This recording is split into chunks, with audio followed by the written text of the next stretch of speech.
Hello, everyone, and welcome to the Cinematic Schematic, the official podcast of the Cinematropolis.com, your home to thoughtful conversations on film. I'm your host, Caleb Masters, and today we're going to be jumping deep into the awards season chatter because we're going to be reviewing the highly anticipated film for cinephiles like myself, Chloé Zhao's new movie, Hamnet, that has been on a hot streak at the awards circuit this year.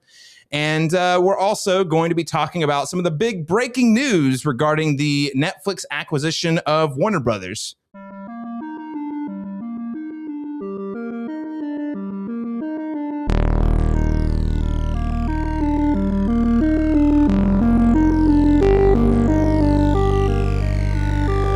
Joining me to break it down, the actual news, what is actually happening in real time, my co-host and award-winning Oklahoma filmmaker, Laron Chapman. Laron, welcome back, sir. Thanks for having me. I'm excited to talk about all the things under the sun for this episode. It's a lot of breaking news, and I think this is going to be we're going to look at the trajectory of the film industry moving forward a lot differently based on how all of this plays out. And so I'm trepidatious, but also, we're in this together and we have to navigate it, and we'll assess it as we move along. So happy to be here, happy to discuss it. Well, happy to be on the ship that is potentially sinking called cinema, or at least theatrical experience is probably a better way for it. We'll discuss all that and more. Yes, he's playing the violin. Well, we are very excited to be joined by a very special guest. He returns to us. It's been a couple of minutes since he's joined us. I was looking back through the records, and I want to say it's been about a good year and a half. He is the director of the deadCenter Film Festival programming, Sunrise Tippeconnie. Sunrise, welcome back. Yeah, thanks. It is great to be back here. I wish I could have had more time to come in. I took some time out this year, so that might be part of it. And I probably missed any presence of Cinematic if it was at the festival, because our festival this year I had to sit out, unfortunately. So yeah, it probably would have been last Oscar season that we talked. Yes, and the landscape was kind of changing then, and of course it's changing now. And as somebody who works at a festival, we're always trying to look at what's happening now. So I'll be curious to hear what you guys have to say. And then, of course, I'll be curious to see where we go. But thanks for having me on.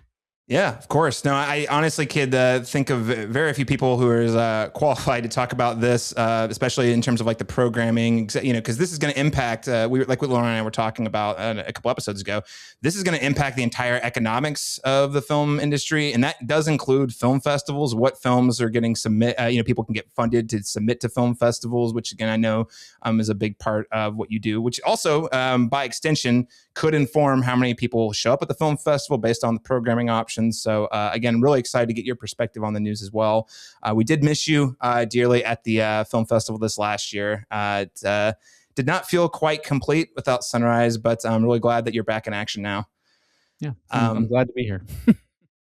So, listeners, before we get any further in the conversation, you might be watching us on YouTube. We are still in our early, what I call 0.5 version of the Cinematropolis Cinematic Schematic on YouTube. But I hope you're checking us out on YouTube. You can follow us there, like and subscribe to the video, ring the bell so you can get notified when new episodes go up. We're currently planning on a regular Wednesday schedule, anywhere from 2 to 3 times a month, but we are kind of in the thick of it. So pretty much weekly until between now and the end of January, probably. So many movies to talk about. But of course, you can also support the show by heading over to all of our other preferred podcast apps, such as Spotify, Apple Podcasts. The audio-only versions are still floating around, but you can watch us on video on YouTube and now on Spotify as well. Now, gentlemen, this wasn't by design. I picked Hamnet for this review a while ago when I was sitting down trying to figure out the home stretch at the end of the year. And again, as I noted a moment ago, Laron and I had talked about, hey, Warner Brothers, it looks like Paramount's going to try to buy Warner Brothers, could also be Netflix. I think it's really interesting, though, that just so happened that this news broke. And then the next recording we had was Hamnet, which is definitely a movie, as we'll talk about in the review, that is very focused on the power of community screenings, community theater, process it, using art to sort of process things collectively. So more on that in the review, but very interesting juxtaposition to what we're seeing in the industry. So I jump into it. So instead of our icebreaker question, we are going to talk about Netflix. They announced a $82.7 billion bid to buy Warner Brothers. And so here's a couple little snippets for you. There's a lot to unpack here, by the way, because this news has gone through at least 3 different iterations since it broke, I think about a week and a half ago, if you're listening to this. So from the Wrap on Friday, December 5th, article titled Netflix Wins the Warner Brothers Discovery Bidding War with $82.7 billion offer, enters exclusive deal talks. So a couple of little quotes that I pulled out. Warner Brothers Discovery has selected Netflix after the streaming giant made an offer of $27.75 a share for the studio and streaming assets, which is a mix of cash and stock, worth $82.7 billion. These exclusive talks clear the road for Netflix to acquire the Warner Brothers studio, HBO Max, and a treasure trove of IP assets like Harry Potter and the DC Universe. Netflix, a little bit of editorializing here, a little bit ironically. Netflix, which once aspired to be like HBO when first embarking on original content, is on a course to become its next owner. Obtaining such assets could dramatically reshape the entertainment landscape and give Netflix even more power over Hollywood, concerns that the streamer will have to assuage. The willingness to include the unusually large breakup fee was likely critical, with questions arising on how Netflix will get a deal with Warner Brothers through regulatory approval. It would face stiff antitrust scrutiny and opposition from the U.S. Department of Justice. So there is a large breakup fee. I wish I had the figure here. I want to say it's something in the ballpark of like $20 billion. So it's like even if it doesn't work out, Netflix still has to pay a lot of money. So that sort of signals a strong confidence that they are going to win the bid. So that's just sort of phase 1. All that said, Laron, I'll turn to you first. What was your initial reaction when you heard the news? It's funny. It didn't actually occur to me until Netflix won that I actually wasn't happy about any of the bidders, because it never occurred to me that there wasn't actually a horse in this race that I was gunning to win. I just knew who I didn't want to win among them, if that made sense. So, it's an interesting digestion of Netflix is not historically interested in preserving the theatrical experience. And so that is something that is near and dear precious to, I think, everyone on this podcast, especially, but in the arts community, but overwhelmingly, as we're kind of learning as the model has changed, especially since post-COVID, the general audiences are slipping away from that experience. And they make up a larger demographic of consumer, that go to the movies. And so I feel like that's not to be dismissed, but also it's unfortunate for people in the artistic communities that really find value in that particular way of experiencing media. And so my initial thoughts were, is this the nail in the coffin for what was already a gradual decline of that particular way of consuming media? So, and I hope it's not, but it does feel like in many ways the writing is on the wall based on the history that Netflix has had with that particular aspect of it. So you're saying, if I'm hearing you, you're thinking, hey, I'm not crazy about Netflix. There were just other people I knew I didn't like even more. I disliked even more in the race. So the main bidders we went through on our last episode, but the big 3, and there are other smaller players, but the big 3 being Netflix, Paramount, Skydance, and Comcast, who owns Universal. So you weren't crazy about Netflix, but you just knew that you were less favorable of the other options, or at least one of the other options. Yeah, I would say that it's the second best option of the bad options, if that makes sense to me. If I was ranking them, Netflix would be the second worst. What's the worst one, Laron? It's Paramount, hands down for me. It would be Paramount being the worst, then Netflix, and then Comcast. So yeah. Well, is it truly bizarre that Comcast is the least awful option of the 3 options? Is that? I mean, that seems kind of ironic because Comcast does not exactly have a track record for being pro-consumer. Fair. Yeah. I mean. Yeah. Strange times we're in. Sunrise, what was your reaction when you heard the news? Yeah, my gut reaction was a lot of things are going to change about our landscape of cinema making and viewing. I think for certainly everybody's instinct is that theaters are going to fold. In fact, like that was one of the immediate responses when like just the idea that Netflix was proposing and a potential bidder, because for months it was not. Uh, it didn't seem like that was going to be the case, just because of Netflix stance in relation to theatrical viewing. And so there was sort of like this thread that just sort of went wild about what are we going to do about the potential closing of exhibition facilities. Yeah.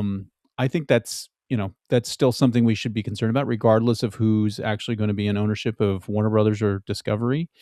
Um, no matter what, there's basically if any studio decides to minimize their theatrical releases, studios pulling away from exhibition in theaters will mean that theaters are going to have to find another way to manage that. So I just kind of thought through what are those circumstances.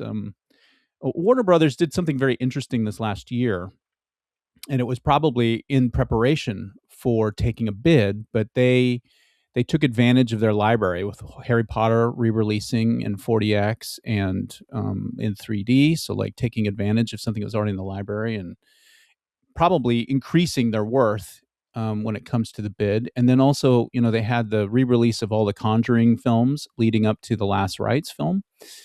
And there was one weekend when Last Rites was about to come out, and it was like they were playing Harry Potter in like a Regal theater, and then they were also playing the Conjuring films, and then of course there was like um, ads that were coming out for probably the last Warner Brothers release, one battle after another. And I was just thinking about how Warner Brothers has such a presence, and they're kind of strategically smart about how they're increasing their presence and probably their worth in this process.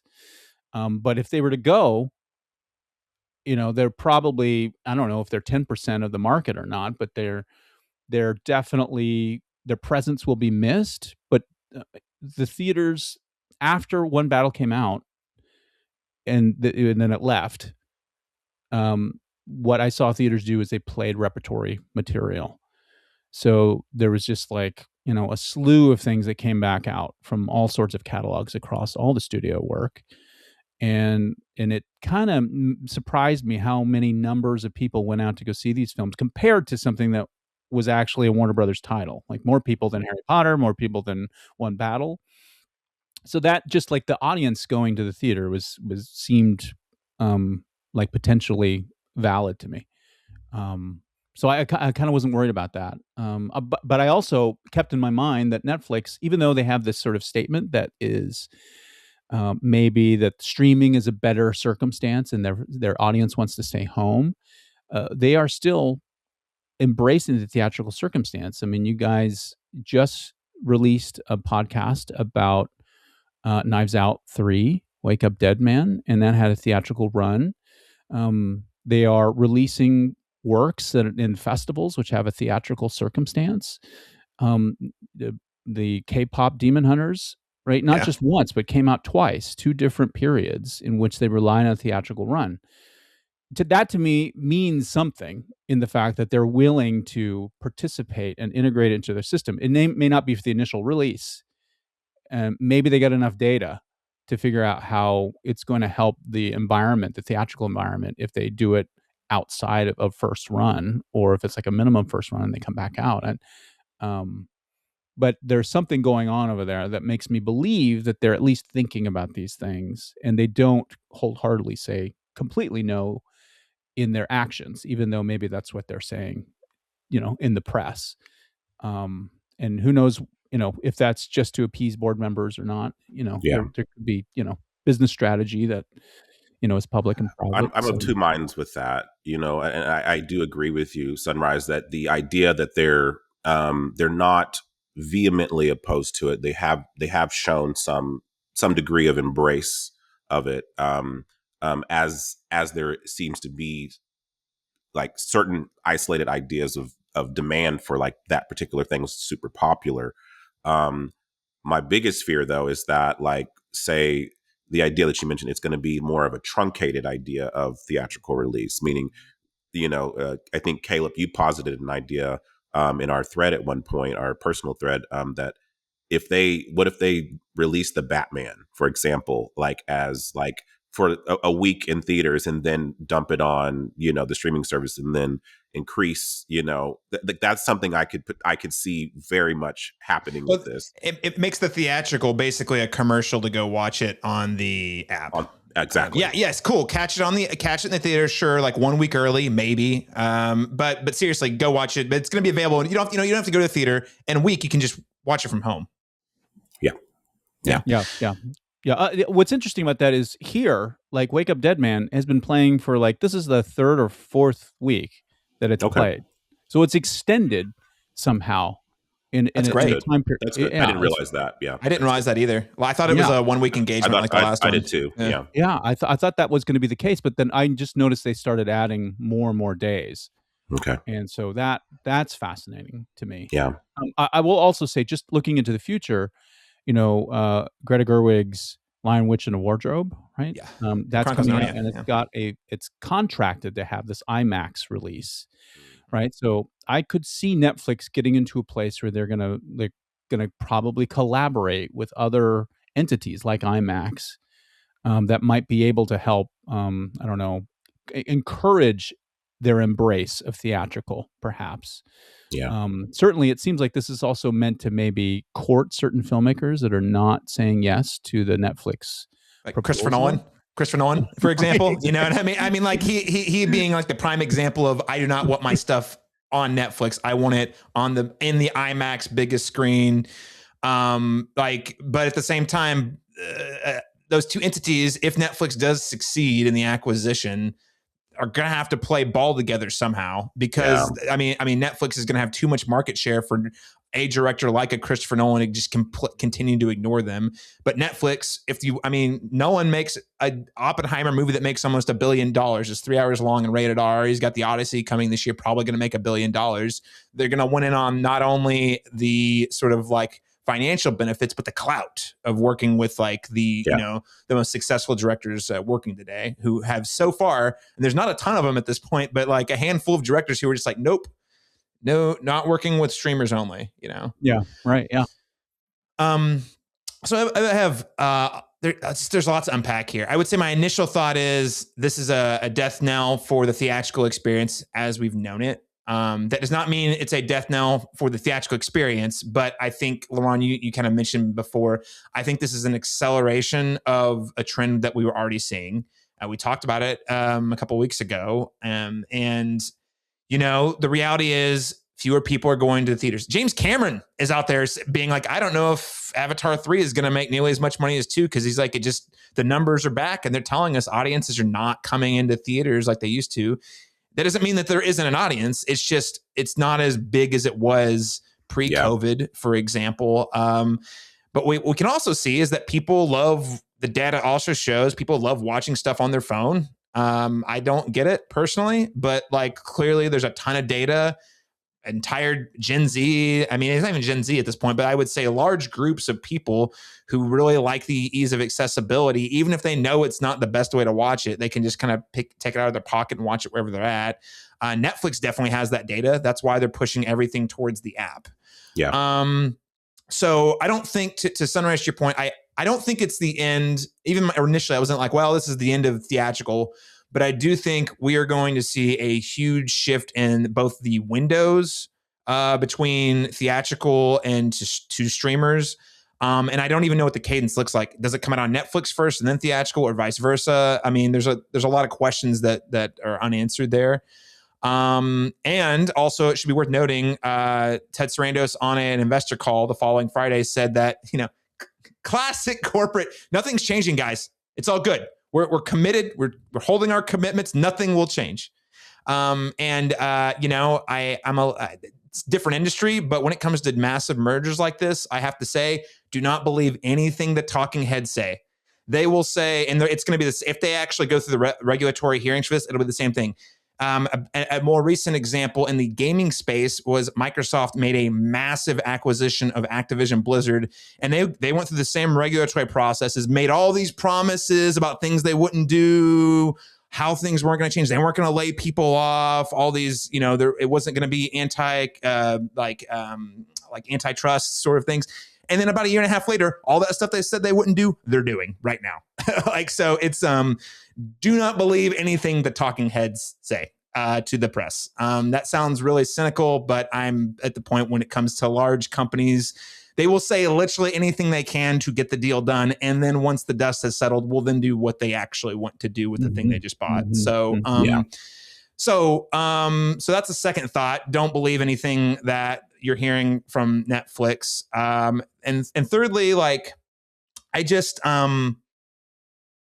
it's not just, Netflix isn't just buying Warner Brothers studios. I mean, you mentioned the IP there, but here's some other things they're buying that might not be so obvious. DC Comics. Warner Brothers owns DC Comics, a publishing company.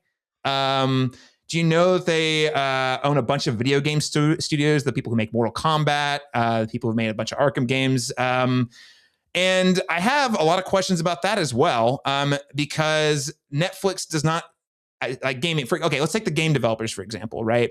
They have dipped their toes in gaming on the app. Again, that's not really been my thing. I don't really do mobile phone gaming, but that is the thing I know they invested in, and they've been walking that back the last couple of years. So I'm wondering, okay, yeah, you got the studio and you got the IP. The developer who made the Harry Potter game, Hogwarts Legacy, they own them too. So do you guys actually care about that? Or is it just, we get it as part of the package and then we're just going to shut it down later? And these, I know this is not all directly tied into the cinema piece, but it does sort of inform how we're going to have access to content across media, and that will impact cinematic in the long run. Because that sort of informs how we're able to engage with films, both within the context of film watching, but also through television spinoffs, video games, comics, all that stuff. And I just don't know how much Netflix actually values all of these other channels that they technically are buying. So I'm pretty scared about that. And I don't trust them. I don't trust them to care about these things as much as a lot of consumers care about them. For example. So yeah, I think this is a net negative. It is kind of weird, Laron, though. If I was ranking, I definitely would put it in the same order as you. I was it's not Paramount. We'll talk about that more in a second, but there's other issues with them. And then I was so Comcast would have been the best option. Well, that's not, that wasn't on my bingo card that I would have been pulling for Comcast to win a bid. So it's really who does the least damage. It's not really who's good for you. It's what's going to kill you faster. It's so. Right. Mm-hmm. Right. But again, I guess the main takeaway is regardless of how this shakes out in the next 18 months, and even if Paramount, we'll talk about this here in a second, but even if Paramount ends up coming through, I think what is clear to me is that the industry is about to undergo a very fundamental shift in how we have access to movies, how we watch movies, which will inform how we talk about them. And I don't think there's any putting that genie back in the bottle. And to a certain degree, while I don't like this myself personally, Laron, I mean, you said this earlier, this is sort of what the consumers have said, whether they realize it or not, that they want. In terms of the widespread mainstream, in terms of you guys, they haven't been showing up for enough movies to sustain the business model as it has existed for a very long time. Absolutely. And it's interesting because in the same breath, I will hear people who aren't even cinephiles complain about the content that they're watching on these services going downhill. They're saying things like, God, that Netflix movie was terrible. I can't remember what that one was with the Millie Bobby Brown that came out not too long ago. It was Enola Holmes. Yeah, there was something about I heard so many that's the level of unless they're that you're going to be getting from this. And I don't know if it's if they understand the implications of not supporting the things that they want, as much as say people like we go to things that we know that are tried and true things versus just content farms for the content's sake, but yeah. I mean, the way that I've always thought about this is, I will articulate this when I can talk in front of an audience, is that whenever you're selecting to watch in whatever format, you're voting. You're voting for all of those things. You're voting for the format. You're voting for whatever the subject matter is, the team behind it, the approach, not just what's easy. And the more that you passively vote, the more that just succeeds. Even if you're willing to accept it, like if you don't like the Netflix sheen, you don't like the fact that they are compromising the making of it, don't watch it. Watch something else. And not watching that thing really is thinking about how can you redistribute. Like as a consumer, like where does the money that goes toward Netflix go? It could easily go toward a service that is theatrical, and if that environment is much more pleasing, and you will probably see more of the advantages if you were able to take a month and just sort of like maybe just try it out. That would be my suggestion. But thinking about how those financial options are balanced or not balanced, I think is part of that. I know it's easy to say that because there's also like, taking a family to a movie and giving them all a pass, is different than like having one account for Netflix and everybody getting access. There is that financial aspect that it is a huge factor in all of it too. Also, just what we can afford to do and still get something out of it. So that it's not all just their ability. It's also just having the ability to pay for those things as well. So, well, I think I do want to talk about the financial impact on the consumer and Sunrise. So I'm really glad you brought that up because the three of us here, I would assume, and a lot of our listeners are probably people who have a habit of going to movie as a regular hobby. And for us, it's a lot more of a passion, taking it a step further beyond hobby. But we're in the theater once or twice a week minimum, probably, right? On an average week. And that is, and we all have subscriptions probably to like AMC, A-List, or we've come up with a way to make it like more financially viable for us to do as part of our daily, but we also understand the investment we're making. The average consumer does not go, I think I read a study that's like the average consumer goes to like maybe 4 movies a year. And it's probably Sunrise, the families who go to movies. And when they go, it's a very expensive ordeal. It's like, all right, I got 2+ kids, and all right, because we don't do this very often, we got to get the popcorn and the candy, and the popcorn bucket, yeah, and the popcorn bucket, or maybe we want to go IMAX, so it's like $20 a ticket. Like it is a very expensive proposition for families to go to the theaters versus $25 a month, yeah, and we can watch it whatever we want at home. That's sort of the devil's bargain in some ways. What I'll also say, though, is regardless of the outcome of this, I can guarantee you a handful of things. And one of them is that your Netflix subscription is about to get way more expensive. Yes. Way more expensive. Yes, not today, not tomorrow, not even once this clears, assuming it goes through. Not even then. It'll probably have crept up a little bit by then. But I'm talking once this thing is done, just because there's less competition. They don't have to worry about competing with HBO Max. They've got Netflix. They own HBO Max. So it's like, if anything, they're going to figure out how to upsell us on like, you guys like Netflix, but what about HBO on Netflix? You got to pay an extra $10 a month for that one, or $15 a month for that one. And things are just going to get more expensive for consumers in the long run. I'm predicting anywhere from $25 to $30 a month subscriptions for these things. I don't even know what they are now because I'm just on auto. I have the premium tier because it has the 4K content, and I think it's like $26 a month or something. That's right. Yeah. Then closer to 40. Then it's like absolutely, yeah. And they're probably not going to stop here, really. What this option is like what Amazon is doing, where they have the tiles for these different other services, right? You can get like Mubi or whatever as a tile, right? Stars as a tile. That's probably the direction that they're going to go. And, they're essentially just kind of competing with cable in that format, right? The idea that you have these avenues of different channels and you get it by paying this one price, this whole package that's just basically cable. And I could see... Yeah. I'm glad you brought that up too, Sunrise, because I guess this was always sort of inevitable in some way that it all started with, hey, you guys want to pay us $15 a month, we'll mail you 2 DVDs directly to your house. And then once they got into the digital space and streaming worked, I guess it was only a matter of time before streaming became cable. It's on demand, but the prices, I mean, I don't remember my parents. I by the way, full disclosure, I worked for Cox Communications for a couple of years when I was out of college trying to get on my feet. So it was a job. And guys, cable bills outrageously priced. People paying for stuff they don't know what they're paying for. And this is just going to be a different version of that same thing. You know, at the time, it was like, oh, streaming's so much cheaper. But in the long run, I think you're nailed at Sunrise. It's going to be, well, if you want this one show, you get that's on HBO, you got to pay $15 a month to get the HBO pack. And by the way, we do live sports. You want live sports? Well, you have to pay the live sports tier. That's an extra $25 a month. It's literally just going to become the new cable. The main difference is you can decide whether or not you want to pay for ads, which will be more expensive if you don't pay for ads. And then, I guess it's more on demand, kind of, depending on what kind of programming you're watching. The future is bright, guys. The future is bright.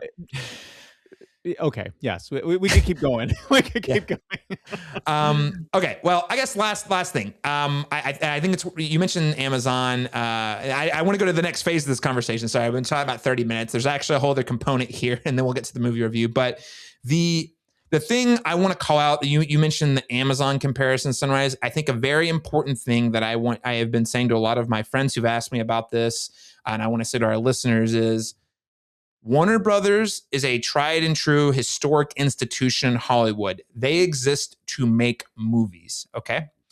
Netflix is a tech company. So Warner Brothers, their whole business model is make good movies. People pay to pay way more to watch the good movie than we paid to make it, so we can make 3 more good movies. Okay, that's the business model. Netflix does not care necessarily about the quality. What their goal is, we want your eyeballs on our app for as long as possible. We don't really care what you're watching. We don't care if it's good. We just want to make sure we're keeping you in our ecosystem, much like all of the other mobile apps that exist. The goal is it's the attention economy. So their main, to get really business speaking, the value proposition they offer is an app where you can watch content, quote, air quotes, content, on wherever and whenever you want, as long as it's on our application. Warner Brothers was to tell good stories that brought audiences back for more.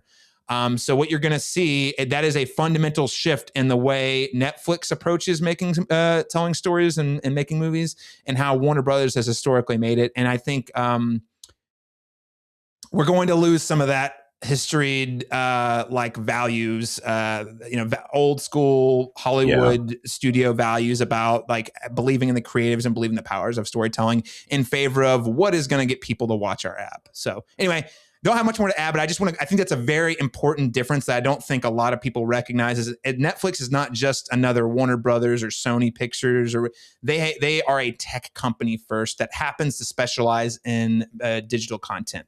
Yeah.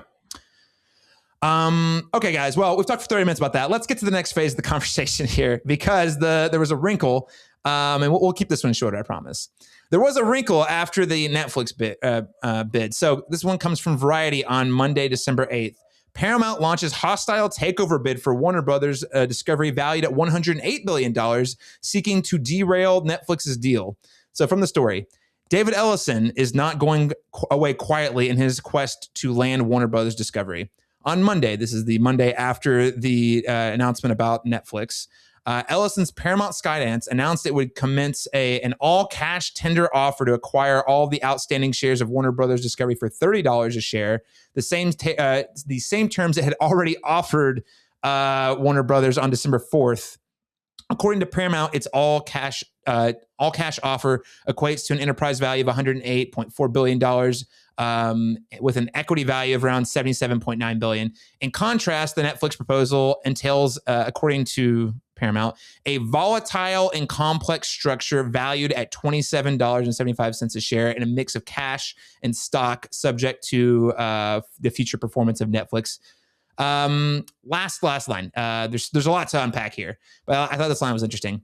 Our proposal is superior to Netflix in every dimension, Paramount Skydance CEO David Ellison said on the call Monday morning with analysts and investors. Paramount's strategically and financially compelling offer to Warner Brothers Discovery shareholders provides a superior alternative to Netflix transactions, which offers inferior and uncertain value and exposes Warner Brothers Discovery shareholders to a protracted multi-jurisdictional regulatory clearance process with an uncertain outcome, along with a complex and volatile mix of equity and cash. That sounded like a word salad for business people, and you're not wrong. The short version are, if I was going to do the two TLDR, is Ellison's coming out saying, no, our deal's better. Our deal's better. Investor, forget trying to go through Zaslav. We're going directly to shareholders because we know we have a better deal. Very Succession speak here. Okay. So, Laron, you mentioned earlier that you were not crazy about the Paramount Skydance.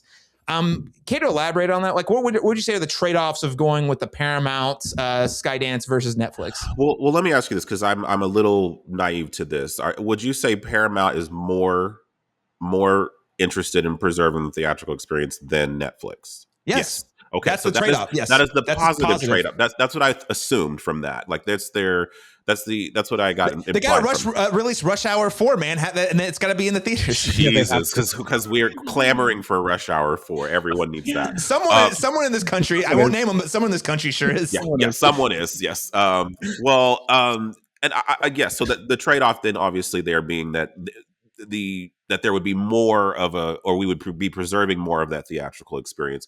But the problem I have here is also, I mean, it's not just personal, but it's also there's just an ideological difference between these two different entities. And I feel like with Paramount, as we've kind of seen their tendency to lean into more politically leaning, like censoring, vilifying people, getting rid of creators, firing the leads of people, like movies like I have on my hat right here, because of a comment that was made that didn't fall in line with their religious agenda, what have you.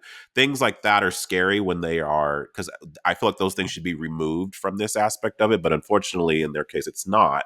And so we've seen people like, well, they're willing to neuter an entire franchise for a cause like that, and then potentially hold something in the balance where we don't even know the future of this moving forward. We're going to see here in February if Scream still has the juice to maintain despite that, because there are a lot of people I know who fall into, and I'm using Scream as a frame of reference, but I'm saying like there's a lot of people I know who said they will boycott this new movie because of that previous thing. So there's a lot of interesting, like chatter in that regard. So I worry more so from a censorship standpoint, like the quality of content, artists being able to be authentic and give quality work that speaks true to their perspectives, whether we agree with them or not. I think that's incumbent upon artists. We're supposed to, you can choose what you want to watch, but I don't think we should be censoring what's available for us to access, period.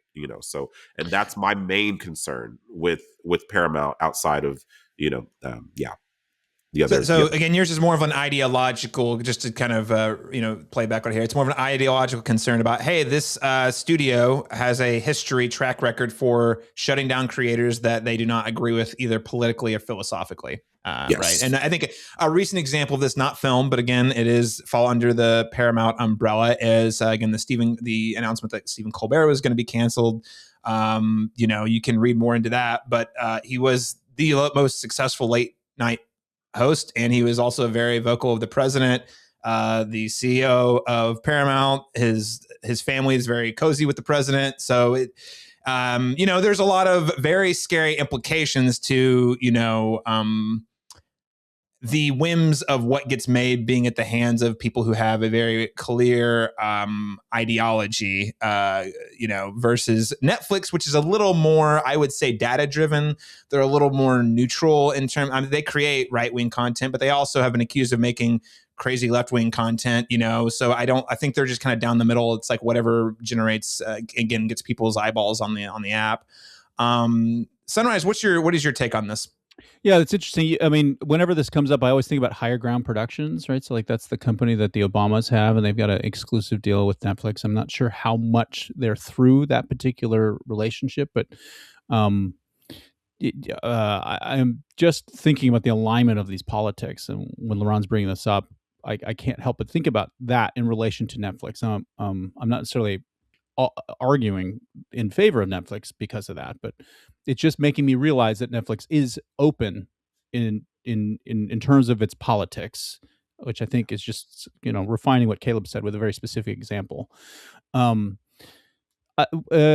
all of that gives me great reserve. The politics, certainly this example with Scream 6, I was very affected by that one as well. I'm not sure where I sit in terms of like whether I'm going to see it.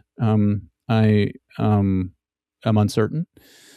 But Paramount does have this lineage. They do maintain a theatrical relationship. They do have the ability to understand international distribution, which Netflix, I think, is yet to prove that that's something that they can accommodate.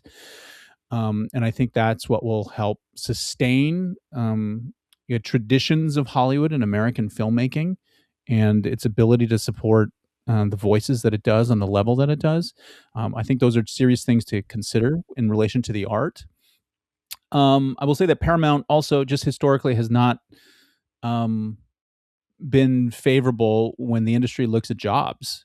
Just like this transition of Skydance taking over Paramount, it seems like there were a lot of jobs that were on the cutting block. And I would imagine it's probably going to be very similar if they take on another studio. And just the fact that they would have Paramount and Warner Brothers, they're going to have duplicates of positions. And those duplicates are naturally going to evolve into a decision of who's staying.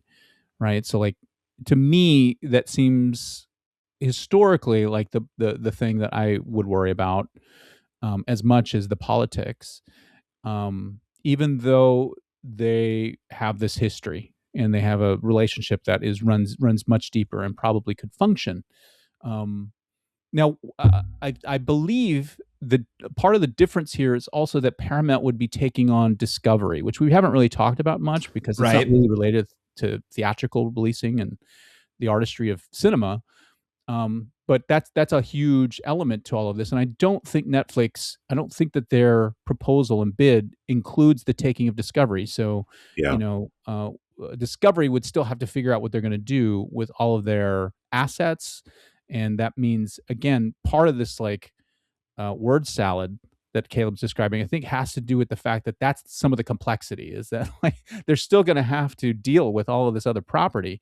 And who's going to take that? Probably Comcast, maybe Paramount. I don't know. But there's these other avenues for distributing propaganda either way. That's true. Through whatever cable or traditional linear television means, and that includes people like late night hosts. So that is something that is still a strange ambiguity if the Netflix deal continues. And I'm just very curious about that because that of late has become a little bit more of a concern when it comes to just freedom of speech and then jobs also. I mean, actors maintain a great deal of work when they're on a lot more television. I think that's something that has to be considered. I don't know if it's just going to go away, if it'll just close, and who knows. But I think that's part of this complexity. It's strange. And also creatives just having less places to shop for their, like if there's 3 places to go and they're going to take less risks, you know what I mean? Like, there's a lot of implications there in terms of, again, which content we're going to get, whether it's all going to be, again, homogenized to a certain degree because, because I mean, you only have a few creative forces, filtrating what gets put out. And I think the what was advantageous for us when we had a variety of options was that you had different, like we still have places like A24 and different things like that are like curating and preserving the artistic integrity of the creative process. But, but if all these things continue to get consolidated, we're going to see less and less of that kind of against the grain original content. We're going to see a lot more formula movies that are just down the line, and that's just kind of, that's something that I also fear. But well, yeah, I mean, and this is something we talked about, a couple of weeks ago too, Laron. Who wins and who loses in this thing. I can tell you, I have thoughts on both, but I can tell you who definitely loses. Creatives working in the industry, big loss. Yes, directors, actors above the line, but below the line, all the people whose names you don't know who are working on these productions, it's their bread and butter. There's fewer jobs in town. And also, Sunrise hit the nail on the head, the corporate people, like the PR, the marketing arms. You have all these people who are working with budgets and managing all like there is, anytime there's media consolidation, there are going to be a duplication, and what they might bulk back up at some point, but the initial thing is like, we're gonna have to lay off hundreds if not thousands of people, so it's less jobs for Hollywood. I've read a couple of different articles I didn't plug here, including one from our friend Adam Chetwood over at The Wrap, and just interviewing executives in Hollywood who are kind of like freaking out. Like there's concerns like the entire economy of Los Angeles could collapse as it relates to the film industry. So, and it's because of like there's a lot of people who are going to be out of work. Again, not just the people you see on the camera. Again, for the average viewer, it's not just your movie stars who are getting hurt. Frankly, they're probably going to be the ones that are the most okay. It's insulated. It's going to be detrimental to creatives, and also it's a loss for the other. So the talent and the people who work in the industry, and then it's a loss to the consumers because we're going to be paying more for less options, and because there's fewer filmmakers. Do you think Netflix is going to make Sinners or One Battle After Another? They might. I don't know. It's another thing we didn't mention, but like Warner Brothers is having one of their best years in decades this year, which also bolstered the sale, certainly. We were just talking about from a box office perspective, you have Minecraft, Sinners, the Superman movie, like a lot of wins from a box office, but also critically, Sinners getting and One Battle both being huge frontrunners this award season. Is Netflix going to take risks on projects like that? I don't know, but you know what? Your odds are greater of a studio taking a risk when there's 5 studios, not 3 studios. You can shop that around. So it's a big loss there. I have a thought on the winners, but before we get there, let's kind of like put a pin in the conversation. Do you guys think that this deal, maybe a 2-part question. One, who do you think's ultimately going to win the bid? If you were to guess, with what information you have today, we're recording this on December 14th. Who do you think actually ends up winning the bid? And do you think and either winner passes the regulatory hurdles? And Sunrise, I'll throw it to you first. I think Netflix is going to win. I do. Somehow deep in me, I think politics have something to do with this, and the jobs, I think, has something to do with this. I feel like Netflix has to continue to survive in this environment where they've always been an outsider, and now they're going to be somewhat of an insider. And I don't think that they want to piss people off by losing jobs. And I think they want to expand. I think they probably, just like looking at what they seem to be describing as part of their business model, it seems like they want to expand. It seems like they've hit a place where they can't quite reach the next level. And I think it's partly related to maybe courting the right filmmakers to engage a lot more of the audience, at least maybe domestically. And I think that all the money they could make if they would, wiggle a little bit and put things on the big screen, that could help them to expand. Yeah, absolutely. And, we are all very, maybe suspicious of Netflix agenda going forward, it seems like, but they just talking about this shift from disc in the mail into streaming, that moment describes a company that's willing to adjust to circumstances from home viewing into a different kind of delivery service, which means that their model had to change.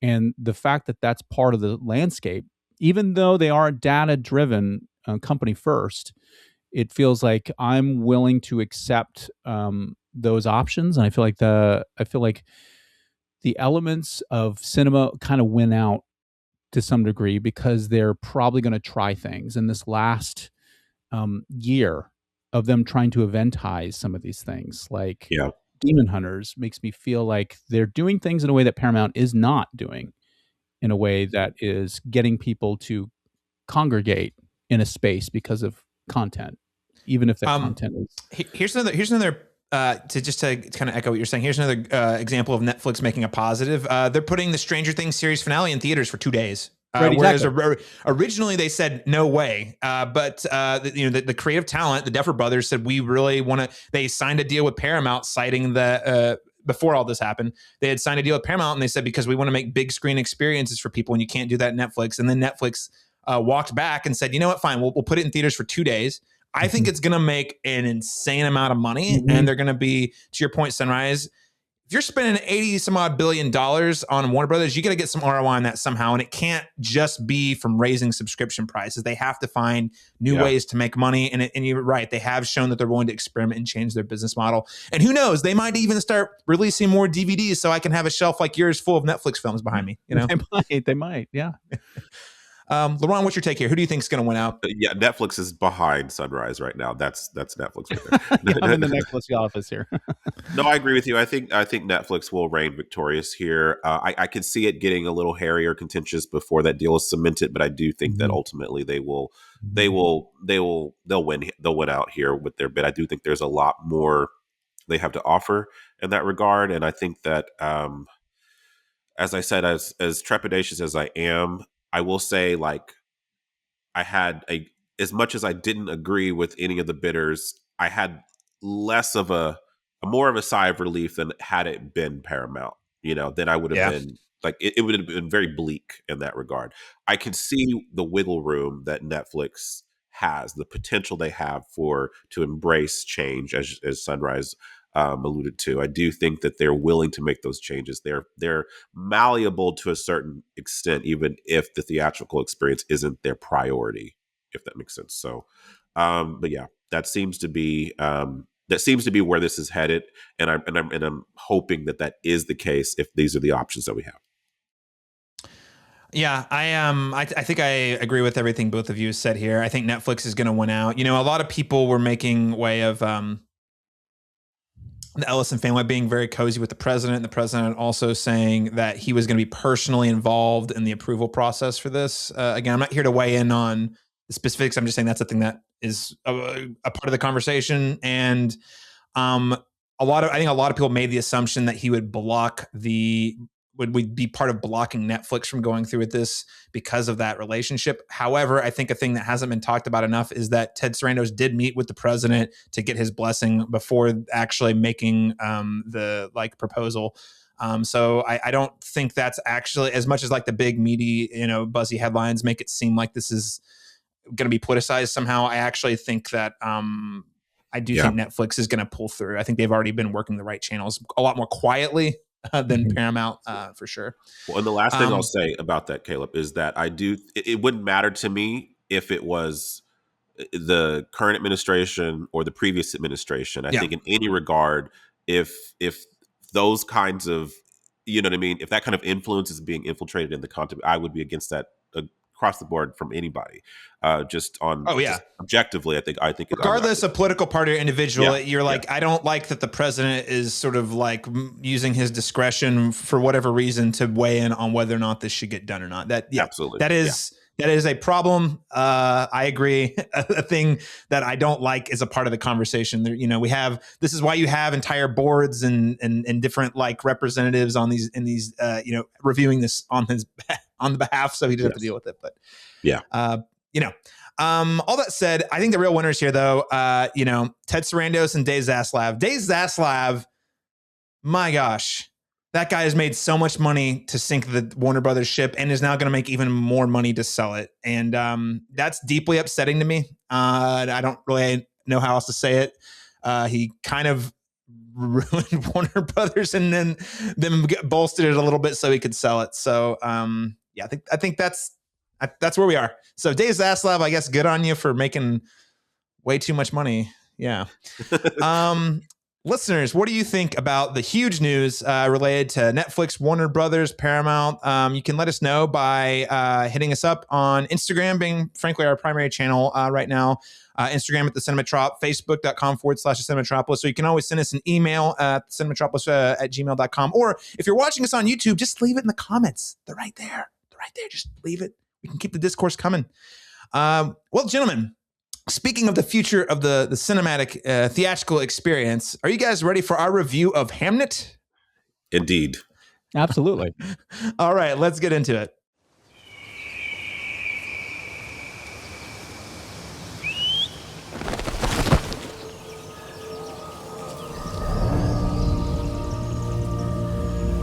Is it true? You know everything about a person by touching them here. Not everything. He's got more inside of him than any man I've ever met. Who are you looking for? William Shakespeare. I have no talent for waiting. The women in my family see things. What do you see? So according to the internet, Hamnet is described as a young William Shakespeare, played by Paul Mescal, and Agnes Hathaway, played by Jessie Buckley, fall in love and start a family until a personal tragedy drives them apart, compelling Shakespeare to pen his masterpiece, Hamlet. A few different notes about this film. Hamnet is written and directed by Chloé Zhao.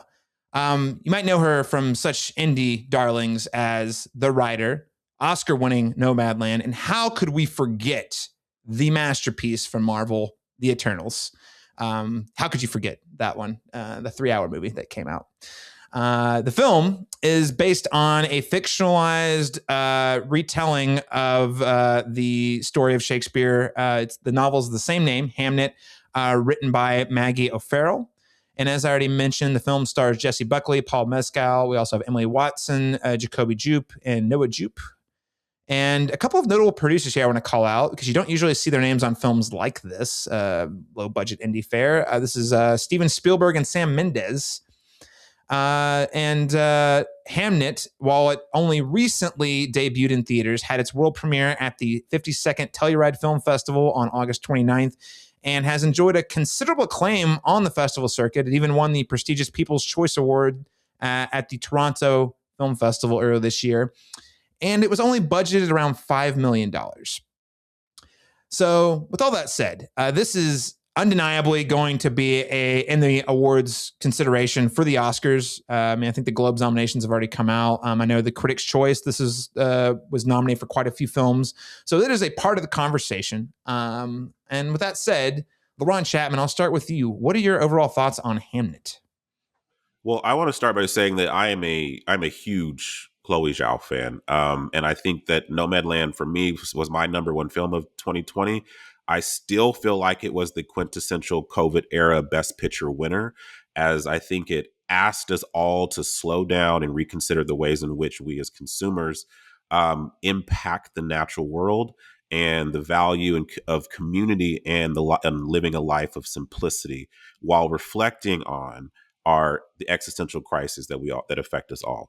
And I feel like on kind of an instinctual level, I'm just very fluent in Zhao's cinematic language. I feel like her prose and the way that she paints her stories through image and sound is really compelling. I compare her to filmmakers like Kelly Reichardt, and to a certain extent, even Terrence Malick. I really think that she's a poet of the screen.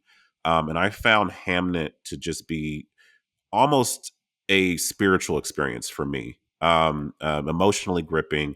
And I found it made a very powerful argument for the kind of cathartic power that art has, and as a means of healing and connection with everyone. So this is something I saw twice. And I will say that on the second viewing in particular, a symphony of tears in the audience. And for me, even I found myself, because I'm someone who doesn't like to cry around people. It's a very vulnerable thing to do. And I found myself having kind of like basically having to just surrender to it by the end. And it's been a long time since a film has had that kind of effect on me emotionally. And I think it's a testament to Zhao's work here, and particularly the performances in this movie from everyone. I think across the board were pretty superior. Yeah. So, Laron, would you say you're head over heels for this movie? That's what I'm hearing. Yeah, head over heels. Yeah, absolutely. Okay. So, Laron Chapman, big fan. Sunrise Tippeconnie, what did you think of Hamnet? I'll just say by comparison that I am not a big fan of Chloé Zhao. Okay. Not that people. I don't want to dissuade people. I'll just make that clear. I think she's very talented. I think she's got a very distinct voice. I would say the comparisons that Laron's making to like Terrence Malick make a lot of sense. I'm also not that big a fan of Terrence Malick, and a lot of it I think has to do with just sort of the emphasis she has on form, maybe over the clarity of like engaging audience into the mindset of a character in a way that I think is very classical. And when I use that word, I mean like classical Hollywood, in that like we're invited into the conflicts of a character, and we're stitched through like a decision-making process, and there's suspense maybe about like what they're going to decide. Those things are less emphasized in a lot of her work, and what is more emphasized, I think, are kind of like the symbolic nature of the imagery, of the relationships. And I do think that she's very articulate about things that are more abstract. And I think all of her work, we could probably recognize this just because of the similarities to Terrence Malick, that she's very talented in evoking a sense of the effect, like the textures and the senses. And I believe what's happening in front of me is actually happening in front of the camera, whether it's actually happening or not. I mean, even in the Eternals, it's like one of the few Marvel films where I believe a lot of what's happening on screen is not visual effects. I feel like it's just things that are happening in the story. And I think a lot of that is the testament to her sensitivity to light and to location, and to also allowing actors the ability to kind of take the reins of a particular scene and remain the integrity of their performance in like one shot length, basically. So a lot of these scenes in this film, not unlike all the other films, are basically one takes where we watch performance play out in front of us. And that's very giving and very sensitive to the elements that are in front of us. And I think that's all those things are very effective, I think. But I always have difficulty just because I want more maybe narrative design or story design, what characters know about each other, what we know about one character versus another character's knowledge. Not so much of that is in this particular film, and for me, that is kind of missing in the story of the writing, like the literal story writing of Shakespeare. And there's some moments in the film where Agnes is struggling to wrestle with maybe the internal conflict of to write or not to write. Who is he at home versus where he can maybe blossom in the city? There are some story questions that are left to a lot of ambiguous interpretation of like, how does she know? What does she know? Is he really struggling when he's in the country versus the city? And I think that's just taste. I don't think it's like she needs to do those things. The film, I think, is effective without those things, but those are things that I was just wanting. And I think that's my constant struggle with Zhao, is like I really appreciate it on a kind of formal level. Like I think the compositions are really very intriguing, and in fact, they remind me of Orson Welles of all people. Oh wow. Where there's like a really complicated use of like the space, like feels like characters are put in a place where they're much lower in the frame than they would be in a more traditional Hollywood film. And I think that relates to this idea of the breakdown of an audience, where an audience above versus an audience below means different things socially and maybe abstractly. There's also some sense of like the composition being abstracted in a way that replicates the form of Shakespeare, where it's sort of like it feels familiar and unfamiliar at the same time, and there's a lot of rigor in what is presented, and all those things are very articulate. And so I appreciate a lot of it, but I did not have the emotional connection I think that a lot of people had, even though it, I also saw it in 2 screenings, both screenings, people very tearful, a lot of sniffling, like what Laron said, a symphony that was definitely happening around me. And I felt like I understood it intellectually. And I understood, I had a personal connection to it based on like the ending, which I'm sure we'll talk about later. But for me, it was a constant struggle between interpreting the form maybe and interpreting symbols, and trying to find a way to like really navigate the internal conflicts of these characters, which I think is really what it hinges on toward the end of the film. But overall, I think it's a strong film.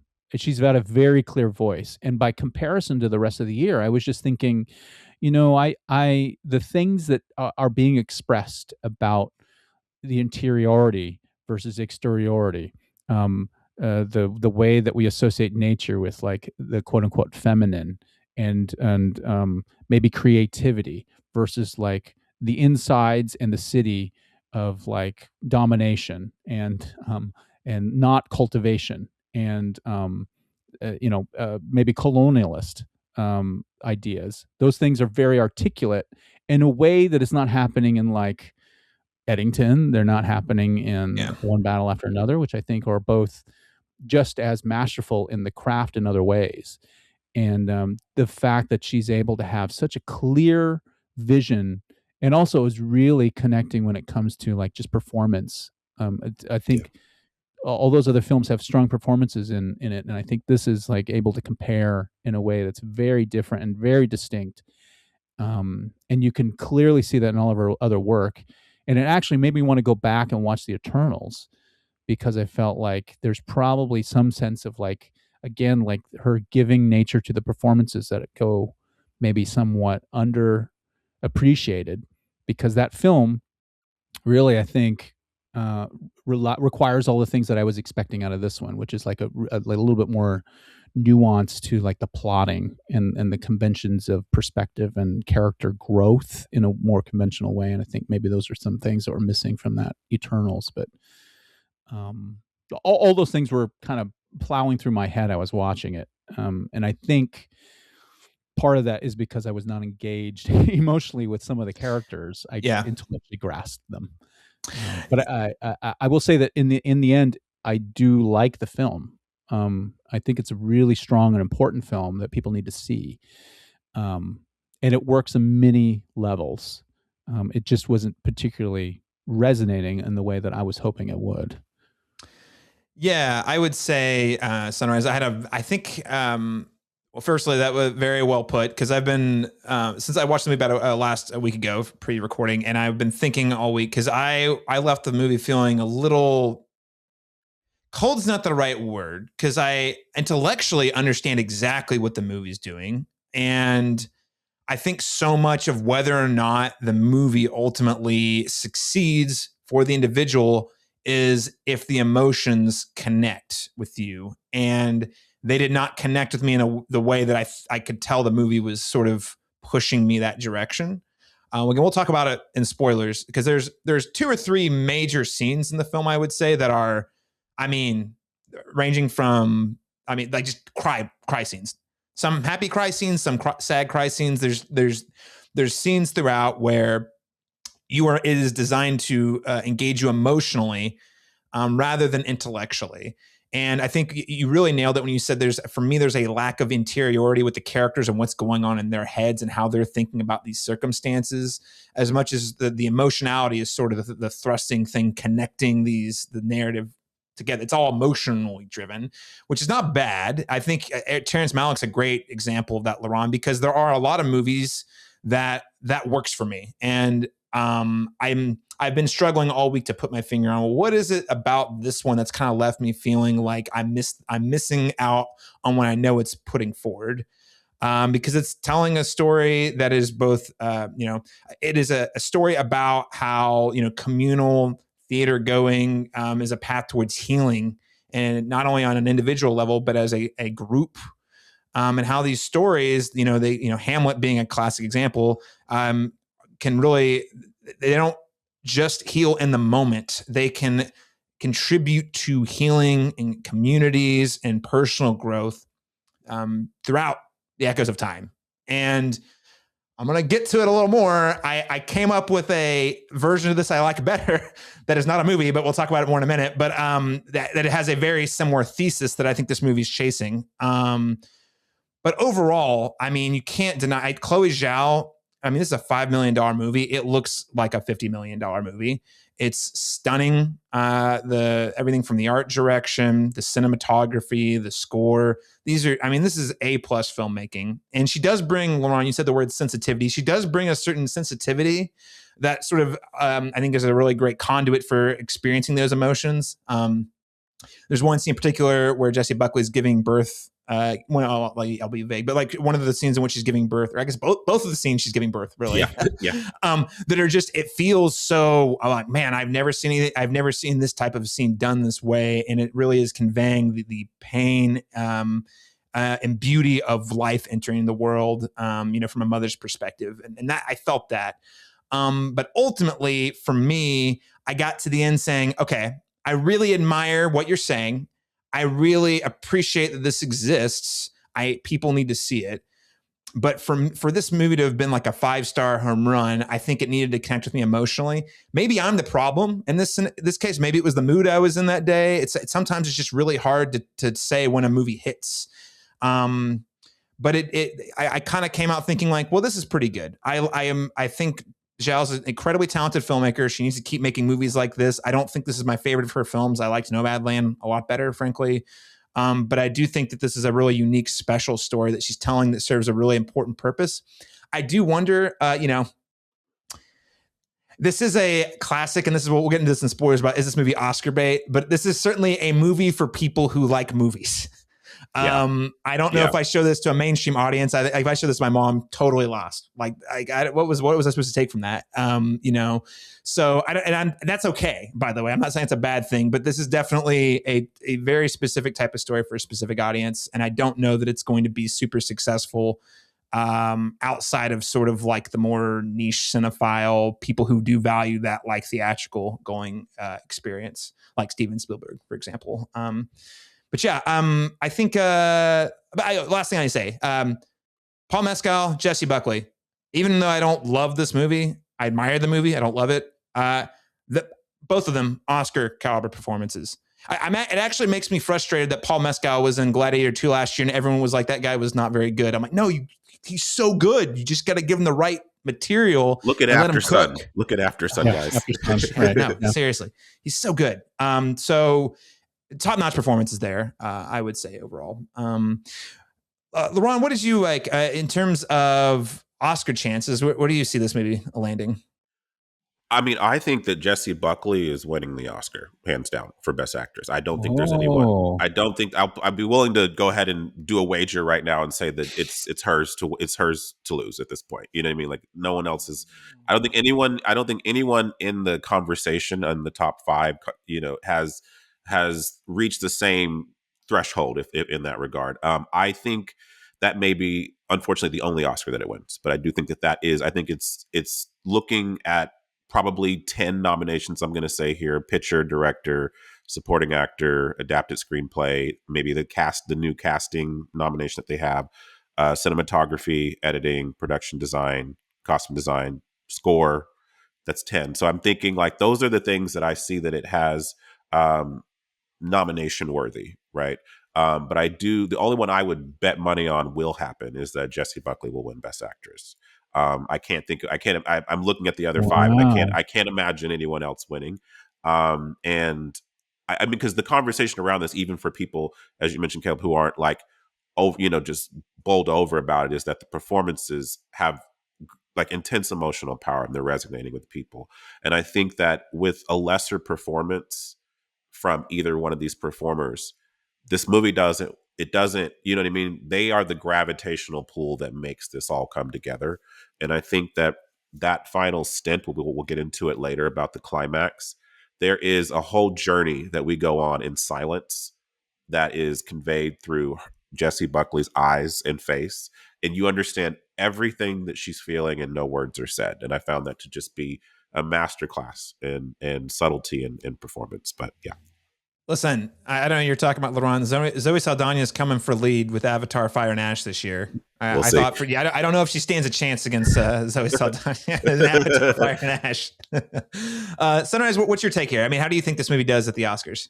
I agree with Laron in terms of the number of awards it'll probably get nominated for. I think I think a lot of people are, when they watch it and in the discussions, I think the people in the Academy, I think, are going to at least nominate it to the point where it will probably be in the running for a lot of these technical awards. I feel like I feel like it's got a probably good chance in production design, maybe. I think she's got a good chance as director. I feel like the responses that I'm seeing from the audience just means to me that it's connecting on a way that I haven't seen other films that are just as powerful or not as resonant. So I feel like that, in the fact that also she has just such a clear argument when it comes to the healing and valuable nature of the arts for an audience. I feel like that is a powerful statement that I feel like the voting body might get behind when it comes to Best Picture. But I feel like it's probably going to be one of the other, Best Picture or Director. Whatever they don't give Paul Thomas Anderson, I feel like is what they'll probably give her. I feel like I'll be honest. I feel like the One Battle, for better or for worse, I'm a huge fan of it. Me and Caleb, I know we both are. I think One Battle is the front runner this year. I think it's winning all of the major categories. I think even I'd even say director. Unfortunately, I think that it's his time sort of. Unfortunately, Laron, Paul Thomas Anderson's been putting in work, my brother. He deserves that one. Well, I know. I'm just giving you a hard time. Yeah. No, I'm definitely pro him winning director. I think Zhao has got the Oscar. I think that's going to be definitely in consideration. It's like, hey, we've given her a picture and a director. Do we need to do that again now? Even if they love the movie. That's definitely going to be, who doesn't have one, who hasn't got one, who's put out great work over the years. I still feel like, she's going to be second or third in every one of these categories, if that makes sense. But only contending to win, maybe, as you mentioned, production design, or I'd even say maybe adapted screenplay. Yeah, possibly. Screenplay. That was the only adapted screenplay. We can't forget costumes. I think costumes is going to get nobbed, if not a win. It's a period piece. They always fall for that sort of thing. I say fall for, that's mean. They always, like, period pieces do have a distinct advantage. To be fair, period pieces have the distinctive advantage of, like, you have to do a ton of research and you have to be able to, like, create them realistically on a budget. So I'm gonna be very, very fair to that. I think Sunrise, you've got me thinking. I think Paul Thomas Anderson's got the director in the bag. I would be shocked if he doesn't win. Play this back to me in 3 months when we're, like, knee deep in, like, the campaigning. But I do think Paul Thomas Anderson's going to get director. That said, you make a pretty compelling case, and this is something I was going to talk about more in spoilers. This movie, I remember I just carved out there. This is a movie for a very specific kind of audience. Well, the Oscars is that audience. Like, the voting body of the Oscars is that audience. That's very true. Oh, the power of stories that bring us together, that heal. The work we're doing is so important. It's so important, guys. Yeah. And so because of that, you've got me really thinking that it could win picture, even if Paul Thomas Anderson wins one battle after another for director. And I think, again, because of how the Oscar voting has really shifted in the last decade, I think there's a decent chance that could happen. And you also can't forget that Spielberg's a producer on this. And, man, that guy's got some clout in terms of, like, Oscar campaigning. He knows how to do it. So, but let's not sleep on Marty Supreme yet, guys. We haven't watched it. That's true. We haven't watched it yet. People seem to be in love with it, so we'll see. I don't know, but how Supreme? We'll find out. I'm very eager to find out. Yeah. Will it reign supreme? Yeah. And, hey, I just want to say, I don't think it's going to win as much. We'll get to that, the prediction show. But, Sinners is getting a lot more love than I thought it might as a genre film. So I don't think it's going to win over Hamnet or One Battle in most of these categories. But there's some good competition this year. I'd be elated if that happened, but no, I don't see it happening. No. All that said, guys, what letter grade would you give Hamnet? Because, again, we're going to get to the real juicy stuff in spoilers, which is talk about what this movie is all about. Sunrise Tippeconnie, what letter grade would you give Hamnet? I'm actually gonna, I'll probably give it like an A-. I think even though I didn't have that emotional connection, I can still see its value for the audience, and I feel like a lot of people are going to connect with the material, and I think it's also worth the argument that people see it just to see, again, the work of a minority woman, a story about what it means to be a mother in challenging times, and again, just this healing nature of art. I feel like all those things are supersede my own personal connection. I feel like I would suggest many people see this film because I think it's the right time to see this film, and I think people are going to connect with it if they see it. Yeah. An interesting conversation piece to be having as we just had our opening. Right. These are they're in opposition to each other, but this is what I want to preserve, is what she's trying to bring out of this movie. Right. And so, as you mentioned, I do think there's a lot of value there. Yeah, I think there's a tremendous amount of value in the conversation. And in fact, this is why I'm going to argue that the conversation about the movie is going to be way more interesting than the actual movie, even though I think the movie has a lot of positive things about it. I just want to be very clear. I don't want to poo-poo it, but for me, like talking with you guys and talking with other people who have seen it, that has been a lot more, that has really opened up the way I think about the ideas more than the movie itself did. But that said, Laron Chapman, what letter grade would you give Hamnet? First screening A-, second screening A. So I'm at 4.5 stars on Letterboxd with it.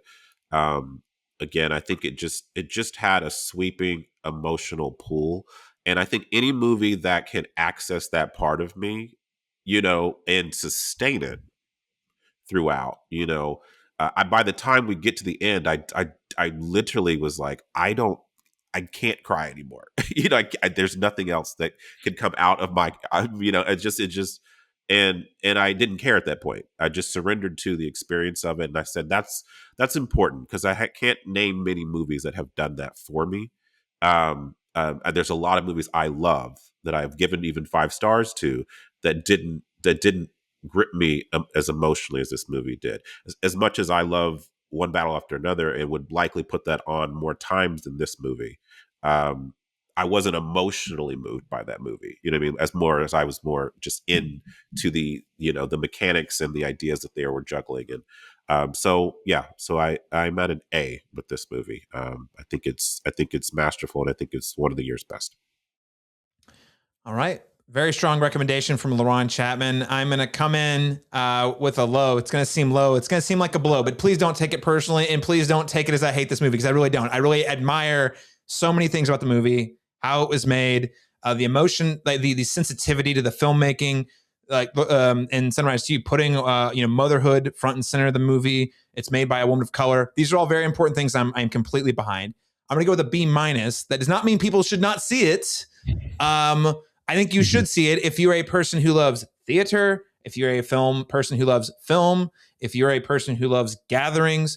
And I would go as far as if you're a person who appreciates like the community that you even find in religious institutions. I think you should see this movie because I think in a lot of ways it is championing all of those things. As the power of stories to help us grow, to heal, to learn more about ourselves. And again, like I said earlier, it creates stories that echo and transcend one generation, 2 generations, or moments of time. It is immortalized in a lot of ways, like Hamlet.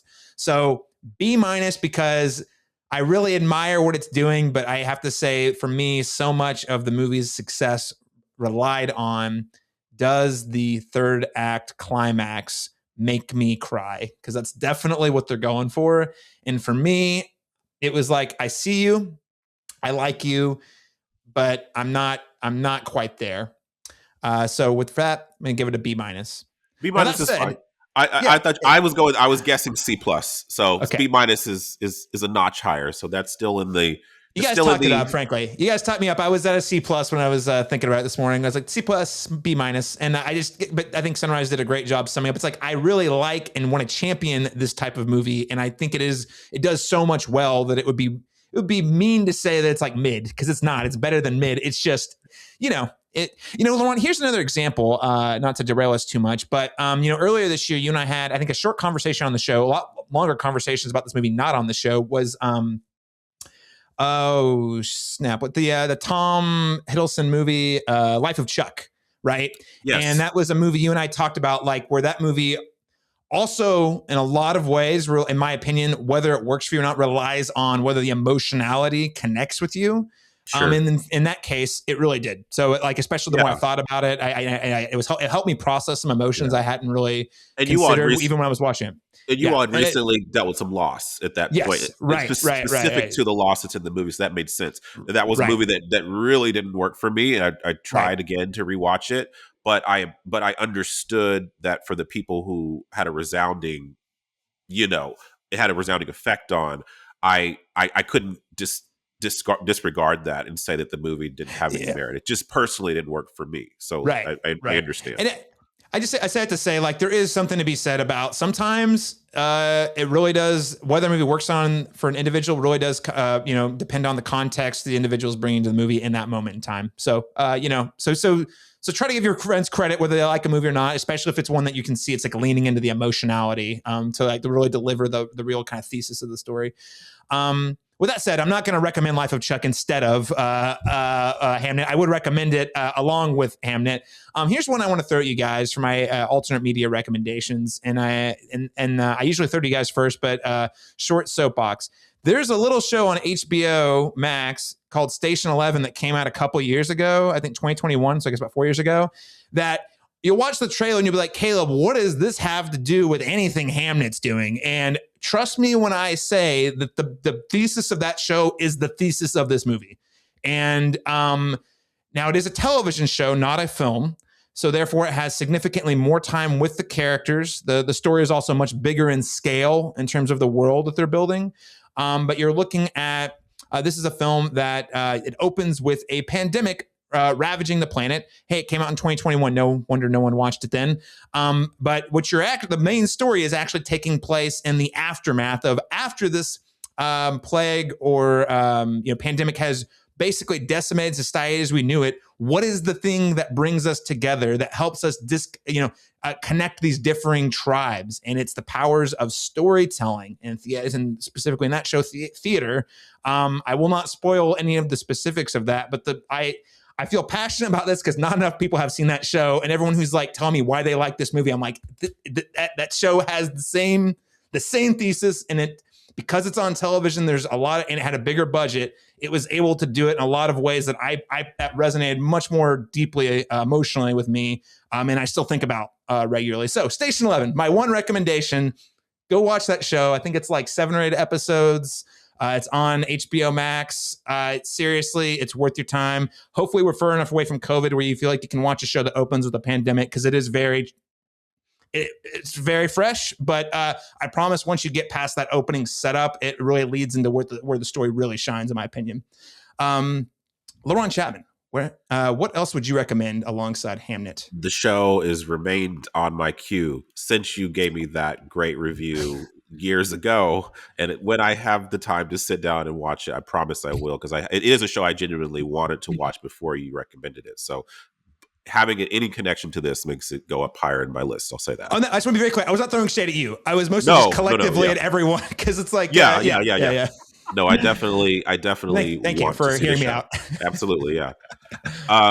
I would recommend, and I mentioned this to Sunrise last night, Sentimental Value, weirdly, this year has a lot of parallels with this movie in terms of the way that we connect with art and how it's sometimes a conduit for understanding ourselves and our kind of unexpressed traumas. In that movie, it's familial generational trauma, but here we're dealing with grief and loss. And there's one scene, and I don't want to spoil anything for either one of these movies, but I'll say that I can isolate between these two. One with Stellan Skarsgård and Renata Ransva.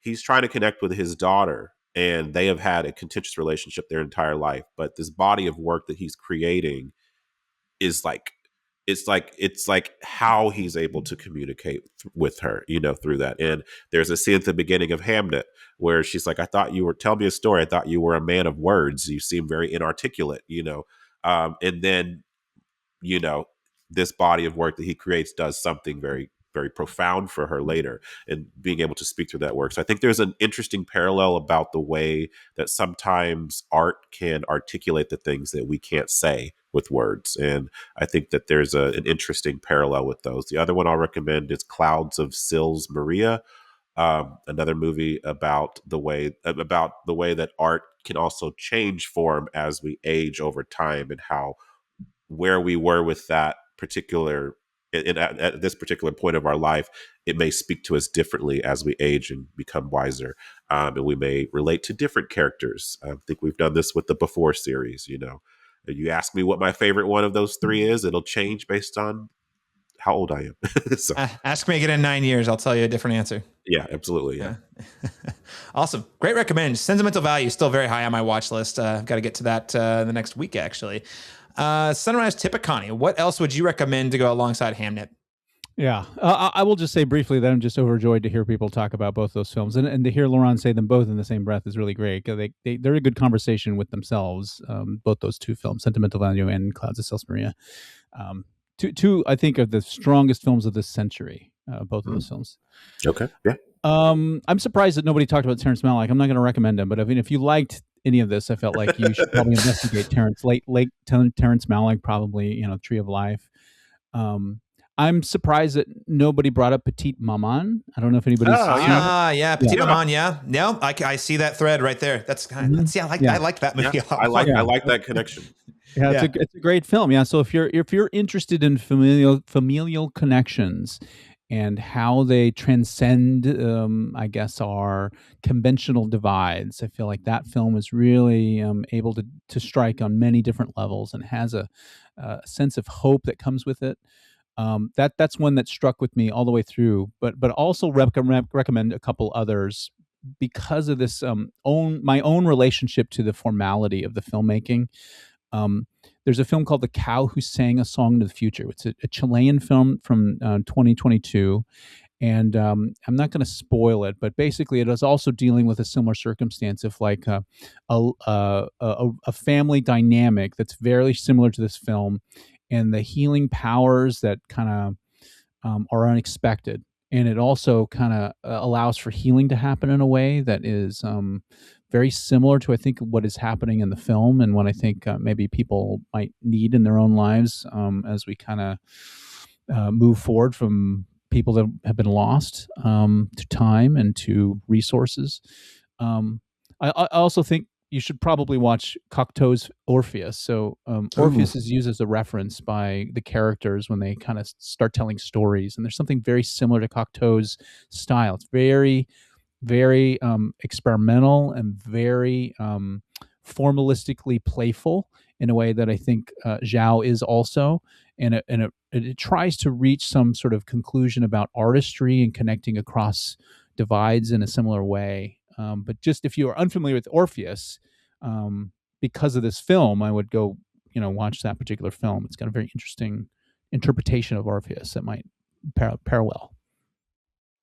Very good. Man, we've got some great recommends, fine listeners. So write those down, check them out. Some at Sentimental Value, I think, in some theaters currently. So, but also, several of these I think are available probably through like the Criterion channel, for example. So lots of good stuff. But we have a lot to talk about with Hamnet and the spoilers. So if you do not want to be spoiled on Hamnet, go ahead and tune out now. To die. To sleep. Perchance to dream. What do you say?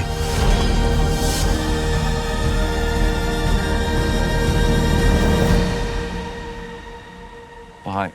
Bye. Why? Bye. Why?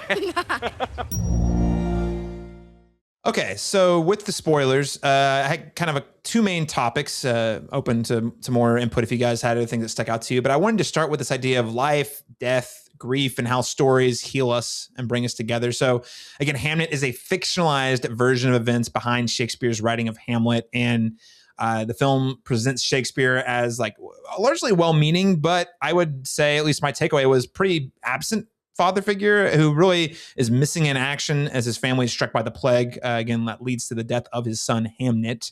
And then after the death, of course, his wife, Agnes, angrily sort of resents him, eventually travels to London to watch the first performance of Hamlet or Hamnet. She's really upset by the use of the name in the play initially, before eventually realizing through the monologues that the play is a tribute to her dead son. So, open it up. I mean, that's sort of a short version of what happens at the conclusion of the film. But I really want to talk about how Hamnet is using the stage, the theater stage, to kind of create a space where the characters can sort of sort through their grief, both intellectually, and then we can talk a little more about how that ties into the larger communal aspect first. So, Sunrise, what was your take here? Yeah, I mean the stage is slowly kind of revealed to the audience. The death of the child actually kind of introduces the stage, where we kind of intercut, or they intercut between like the moment of the child in the hands of Agnes, and then it cuts to what seems to be like a gauze or something in front of the camera, sort of like some sort of threaded material. It obscures the fact that the child is basically on that stage and kind of calling out for his parents and uncertain about where he's at. And I first just thought that was a really interesting evocation of the afterlife. That it's essentially another space, and it's also a space that will soon be populated. I thought that was really interesting, and it sort of very different maybe than what I usually associate as like death spaces in Shakespeare, which is like our reality, and there's a ghost that kind of comes in, like the traditional form of Hamlet. Yeah. But that stage has this sort of like two-dimensional version of the woods as the backdrop. And I thought that that's an element that's thematic throughout the whole film, that's set up in a way to be associated with birth. In fact, the first shot is the camera looking at two trees, one that's sort of like twisted and one that's very straight, and then the camera tilts down and it reveals that they're connected. And the root system, for one, goes like gnarly one direction, the other one like leads toward a dark opening. And that dark opening is really thematic throughout the film, and it sort of is as a yonic image, which relates to the symbolism of the womb, and that's what we associate with like the coming of the Agnes's family lineage. That's what we associate with Hamlet when he's on stage, the character played by William Shakespeare, and then of course that's also the appearance of the son as a resurrected concept that allows for the opening to this connection between Agnes and her deceased child. And those things are set up visually, and I thought those are really strong kind of like thematic revelations of the power of what a stage means, that it's allows for the opening and connection to things that transcend our physicality, and in this case maybe memory and beyond. And I think that's where like the film really had some really strong sense of like that it's not just a stage, it's not just people playing pretend, it's somehow connected to something that is very powerful and spiritual. And that was really strong, especially because of that doorway. I think that's a really strong image of the film. But the trees themselves also, relate to this kind of dichotomy that I think Zhao sets up between like the city and the country. The country seems to be where Agnes is always outside, and she's like introduced outside, interacting with nature, with the hawk, and then when she's like planting and teaching her kids about herbs and like the medicine that comes from it, and the sort of like perhaps witchcraft, earth medicine. It feels like those things are all about healing and about growth, and the continuity of traditions of the feminine. But the city, as soon as he goes there, we start to recognize that like those elements of wood are used to become ports and buildings, and the ground is no longer green, and there's a sense of like desolation, that like the taming of nature kind of like is suddenly associated with like death and austerity and coldness and rules, and to allow for the stage to bring back what was missing in the sense of life. This is now about life again, and it's about rejuvenation, and it's about connection and not destruction. Those things really worked on a level that was very impressive to me. Again, about like her skills as maybe a formal director, and so all those things, when the stage happened, I was like, okay, now we're going to see something. We're going to see transcendence because of all this. And it seemed like it was also a way to communicate that William Shakespeare learned something from his wife, despite the fact that he was absent. He brought the things that I feel like she was teaching their children. And all of a sudden that stage was about them together, their ideas, and not just him. And not just her. So all those things were really fascinating. Yeah, and it seemed to connect the two spaces, as you mentioned, between the two of them, because when they first meet each other, I think what she's so struck by, because obviously she's someone who sees things beyond their understanding, and she sees that he holds multitudes in the way that she does, and she's able to hold, kind of diametrically opposed things in the same space, holding anguish and joy in the same breath, understanding that those things constantly are in tension with one another.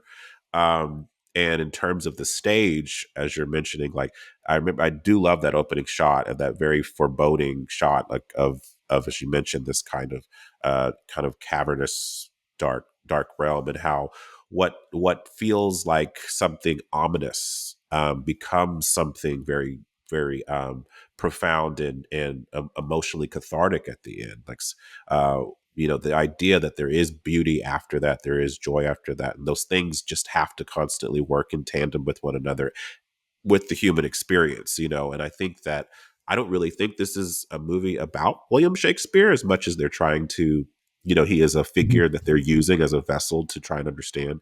I think it's really more just about the creative process, and how the power and the value of storytelling, and how it's a distinct and integral part of, how we as humans understand and interpret the world that we're inhabiting, and how in that communal space, no matter our backgrounds, no matter our political affiliations, we come into a dark room and I'm about to do jumping ahead, Laron, to the cinema, but that's okay. It's all connected. Yes. It's fine. Go for it. It's all connected. Yeah, it does feel like that is such a a very sacred thing of preservation that I do think we will lose with streaming services, because there is something about the audience experience, like coming together in one space and sharing that experience with one another, because that is what gets lost, and that is what the magic of cinema is. It isn't just going, and seeing a big expensive, like the great sound and all that stuff, great, but it's actually about the connection that we leave with after that process. And I think this movie is like a resounding case for why that's important to preserve. So, yeah. Yeah. Going back to kind of the stage piece, though I agree with everything you said there, Laron, about just in terms of like, how you were interpreting, I think where the movie's kind of going with it, and why you have people like Steven Spielberg being out there telling everyone this is a super important movie to see. I think, the stage that we see, I think Sunrise, you kind of nailed it. How we first see it. I think it's like that veil between life and death, right? And we come back to it in various contexts. And every time we see it's a new context. And the stage is the stage in all of those. It's the same place. It's the same physical space, but it takes on a different meaning depending on where the characters are at in their journey. And I think that my take there is that the Zhao is sort of, proposing the idea that like the stage is, it exists sort of like in our imaginations, even though it's a real place. It is a place in which, whether we're on our deathbed or we're born, or, the way we think about the loss of others in our lives, the stage is a space where those things can all coexist. And it is an imaginary sort of space, but it also reveals truths about who we are as individuals, who our loved ones are as individuals, what that place, the stage is. So in this case, is the woods, which you've already sort of outlined why that's so important to this film and why it's important to the Shakespeares. But why that the stage is so critical, and what that looks like is going to be different for different individuals, but it will also bring a lot of us together. To sort of experience those emotional truths, Laron, like you were saying, regardless of, I don't need to have been in England in the 1500s and to understand why that space on the stage is valuable to the audience or to me. I can understand because I have had my own experiences that I bring to the show that I can relate to and say I understand what this space is, the space of the woods means to these characters. And now I understand what it means to me too. So I can process these emotions or reflect on these ideas, what they mean for my life right alongside a bunch of strangers who are having their own version of that same experience. I loved watching their faces throughout that Yeah. process. The actors on either side of her, there's two women here that I think were just giving the same thing. It was just, they're going through all these different, eccentric emotions together. But they're having a shared experience, but there's something, obviously we know more about Agnes's character and what this means for her, but it just shows you how this didn't happen to them, but it might as well have, because they're all kind of, sharing in the grief that's being exhumed from the story, and that story is exhuming this person's life, in a way that only art can. When the stage is a place for people can kind of plug in their, associations, but through the power of the story, it creates a space for people to reveal those truths that are true to all of us, and also ring so true that they are not only universally true, emotionally or whatnot. They can also speak to our individual experiences. Kind of binds. Sorry, Sunrise, you're going to say something? Oh yeah, I was going to say, it's such a strong moment, just seeing those hands reach forward. The fact that everybody kind of did the same action, even though at the beginning there was such division about how she was interacting with the space and sort of like calling out about not using her child's name, and people are telling her to shush. Like there was a lot of discordance that happened that just because of the play connecting with people made everyone connect and want to reach out in the same way. Just that the power of that symbolism was really interesting. And then the cutting where she goes to a wide shot where we kind of see all of that audience kind of low, and we see Jessie as Agnes looking around. And it also gave a breath where I was suddenly realizing all of the people in my theater might be going through some similar circumstances, because there were so many people sniffling. I was like, we are all one, those on the screen as well as those in the theater. It was really meta. It's meta. We're doing the same thing. Yeah, we're doing the same thing where we are. Well, in the way that Jessie Buckley, Agnes is reaching her hand and touching the actor playing Hamlet, it is giving her, the actor doesn't know exactly what it is she's going through, but they're able to connect, and he understands that he's communicating emotional truths that she is then processing. And it was her way to sort of create some closure around the loss of her son. Sort of kind of again, you could take it as either the metaphorical, like the theater screen, or maybe the veil between life and death, in which in her mind, I was able to get that closure with my son in that moment through the power of the stage. Which is really, really beautiful. Just again, the filmmaking was, I want to be very clear, remarkable. Like the physical connection, like you said, Sunrise, and then cutting back to the wide shot, seeing how they were all then laying hands on one another. That's why I'm like, laying on of hands. I'm like, if you go to church, if you've been evangelical church, there's something here for you. Just saying.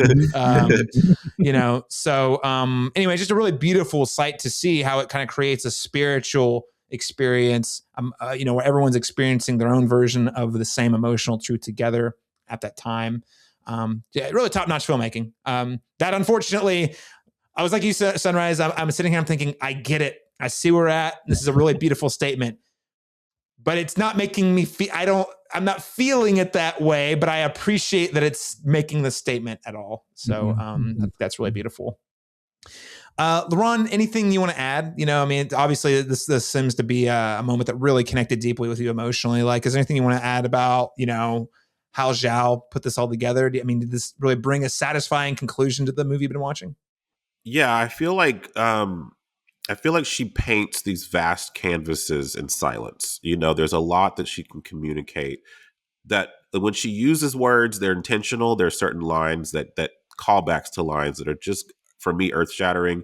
The one of them being, will you be brave?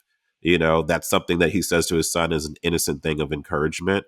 But then when it's uttered again, as he's, trying to uphold that, that integrity to his father, is him giving his life, in that way, saying that line again is so heartbreaking.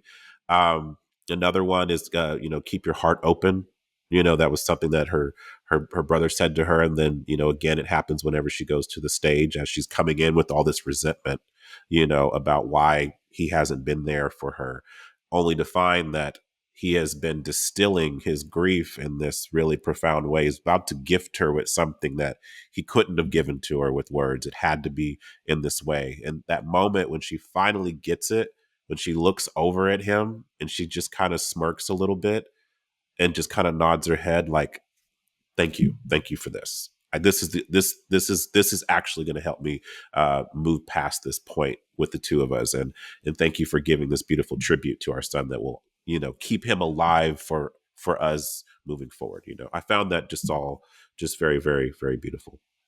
Well, and I appreciate that you mentioned, he could not have communicated. He couldn't have just said that to her, right? Like he had to himself work through his grieving and how he felt about it before he could even figure out how to process that through the writing, and the writing also being a part of that process for grieving. And it was only because he had that space to be creative and think through and try to tell a larger story to reveal those emotional truths that he was able to kind of break through to her, which again, I think speaks to, cinematic storytelling. This is why you're always going to hear me asking people why they watch reality TV, and that I feel like, scripted stories are way more true to, human experience than reality TV, because there's just something about when you have creative people who are trying to work through an idea, maybe it's emotionally, maybe it's processing grief, or maybe there's a larger theme or idea they want to explore. They can't, I could just tell you what I think about it, but that's not really going to effectively communicate the thing that I am trying to express for the world to understand. Yeah, for sure. Well, this takes me to the other question, just to kind of wrap us up. Is this movie Oscar bait? And I ask you this because, of course, this is going to be a huge frontrunner at the awards. We already said, I think we're all thinking this is probably going to get at least 10 noms, right? Like ballpark 8 to 10 at least, I would my guess. It may not wins, but nominations. It's already won a ton of awards at various film festivals. The Critics' Choice nominations came out last week. I had several. There is another narrative though, because as much as I admire the film and can respect it, and it sounds like Laron loves it, and it sounds like Sunrise, you're kind of in the admire respect boat as well. There are other people, a lot of them who are film critics, who feel that this movie is very pandery and emotionally hollow. I have read several of those reviews. I'm not as mean-spirited. I oftentimes see where they're coming from and agree with what they're getting at, but I don't totally buy into what they're pushing either. But there is a narrative that is taking shape that this is just another sort of feel good, like The Artist or something like that, where it's a movie that's going to come out, it's going to get a bunch of Oscar noms, it's going to win a bunch of Oscars, and then in 5 years, no one talks about it anymore. So I think maybe a question out there for you, Laron. What do you make of sort of the more polarized interpretations that are sort of taking shape across the different film critics organizations or conversation online about, whether this movie's a masterpiece or not? I mean, I of course understand every year there's that movie that you or I both, there's going to be a film this year that everyone loves that we just don't connect with. That's every year. I feel like art's very subjective. I think but to the point of that, I do think overwhelmingly this is positively received. I mean, I think it's like 87% on Rotten Tomatoes. Even the audience score is 92%. I expected that to be lower. I expected audiences to be a little cooler on it, but surprisingly, they're a lot higher on it. It's 83% on Metacritic and a 4.2 amongst like cinephiles on Letterboxd. So, I mean, I feel like overwhelmingly there's a positive reception around this movie, but I do understand the sentiment in general about an Oscar bait movie.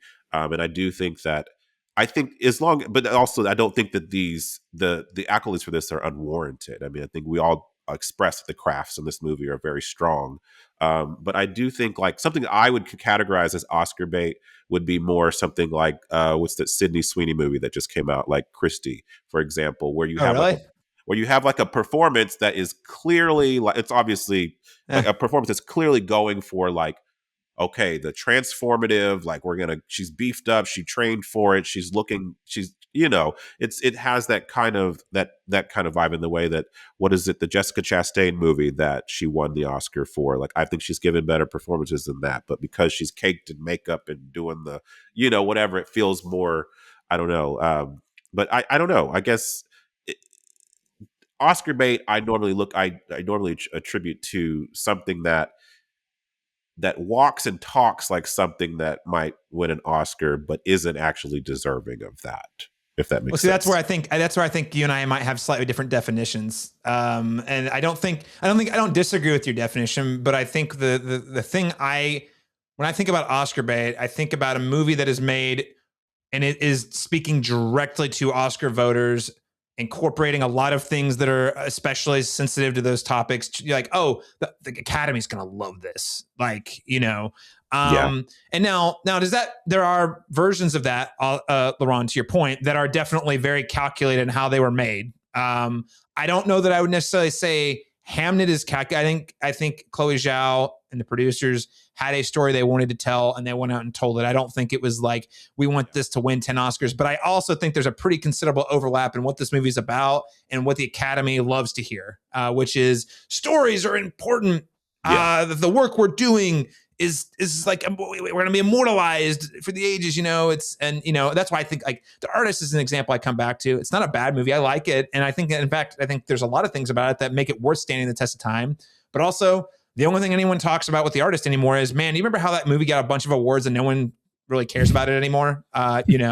So I guess when I'm saying Oscar bait, it's not necessarily the intent, though that I think that is often largely the driver. I think it's also the final product, which is, this is a movie that feels if you were going to make a movie for the Academy in a lab, this movie would check a lot of boxes, like most of them. Well, let me ask you this, because I've always been curious about that debate, because when the Academy makes their final predictions, or like when was it New York Times that just did their top 100 movies of the whatever, I can't remember what, and I remember like watching like general like news organizations that were like, I haven't even heard of this movie, or what are these movies, like who are these snobby people that that think Parasite's the best movie of the decade or something like that? And I'm just like, and then they name their movies, their favorite movies of all time, and they'll say something like Anchorman, or like, you know what I mean, like things, and it's like, who should the Academy be catering towards is my question. It is their industry, they work in this is the movies that these are their constituents,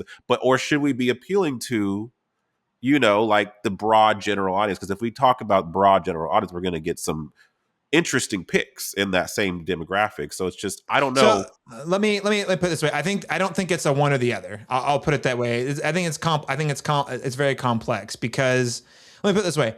I do think in 10 years, people are still going to be talking about Sinners. I still think they're going to be talking about One Battle After Another. I do not think they're going to be talking about Hamnet. Now, maybe these three people on this podcast and a handful of film critics are like, that was a great movie about the power of storytelling. But I also don't think, and even among cinephiles in general, you ask them in 10 years, I don't think anyone's going to be like, Hamnet, top 10. Like, it's a movie that feels it does not make it less important. But oftentimes you get these movies that get in the Academy. They have a great marketing push. They're appealing emotionally to the voters, people who tell stories, who are going to be biased about their own jobs being very important. That went out in favor of a movie like One Battle, which again, I'm not here to. This is not a. I'm using that as an easy example because it's popular, and it's not a movie about storytelling. It is it's a movie about like revolution. It's an idea about immigrants. It's a story, a lot much larger ideas that are going to transcend the industry. So if you're having my opinion, I would say you got to find the overlap between top-notch craft and stories that are more about the culture than the industry. That's my opinion. But I'm just some dude on the internet who reviews movies. So like, who am I to make a definitive call? But that's my interpretation if you were asking for my opinion. I don't know. Sunrise. Yeah, you've been quiet. What are your thoughts on all this? Well, for me, like, I definitely perceive the way that audiences respond to this statement of Oscar bait as really related to what Laron's saying, that there's something that is made to designed maybe in detriment to its production, to aim for the primary goal of getting an award in one area over others. I think that's what people see as like the issues with, example, that Sydney Sweeney Christie film. I feel like that's the way that people talked about The Smashing Machine, which was also very similar, right? The idea that up front you can see that they're aiming for the awards, and that somehow supersedes the message of the film. I see that a lot I definitely also see it from the perspective of just like I understand today producers that will fund a film, which are few and far between today, are going to expect that the Academy plays into that for the presence of that film to have a financial success. So there's some need in the industry for a filmmaker to make a film to have that conversation at some point, especially if they get into like the mode where Chloé Zhao is now making, the umpteenth film, and she is in a place where she needs to be thinking about the kinds of level of performers and the distribution legs that are going to be aiming toward whatever financial goals they have. All of that is really kind of maybe imposed on an artist to some degree, and there is a sense of the system. Those are the things that I think about in relation to, like, at some point, every film, I'm sure, gets into the conversation about whether or not it's going to participate in this process of being Oscar bait. Right.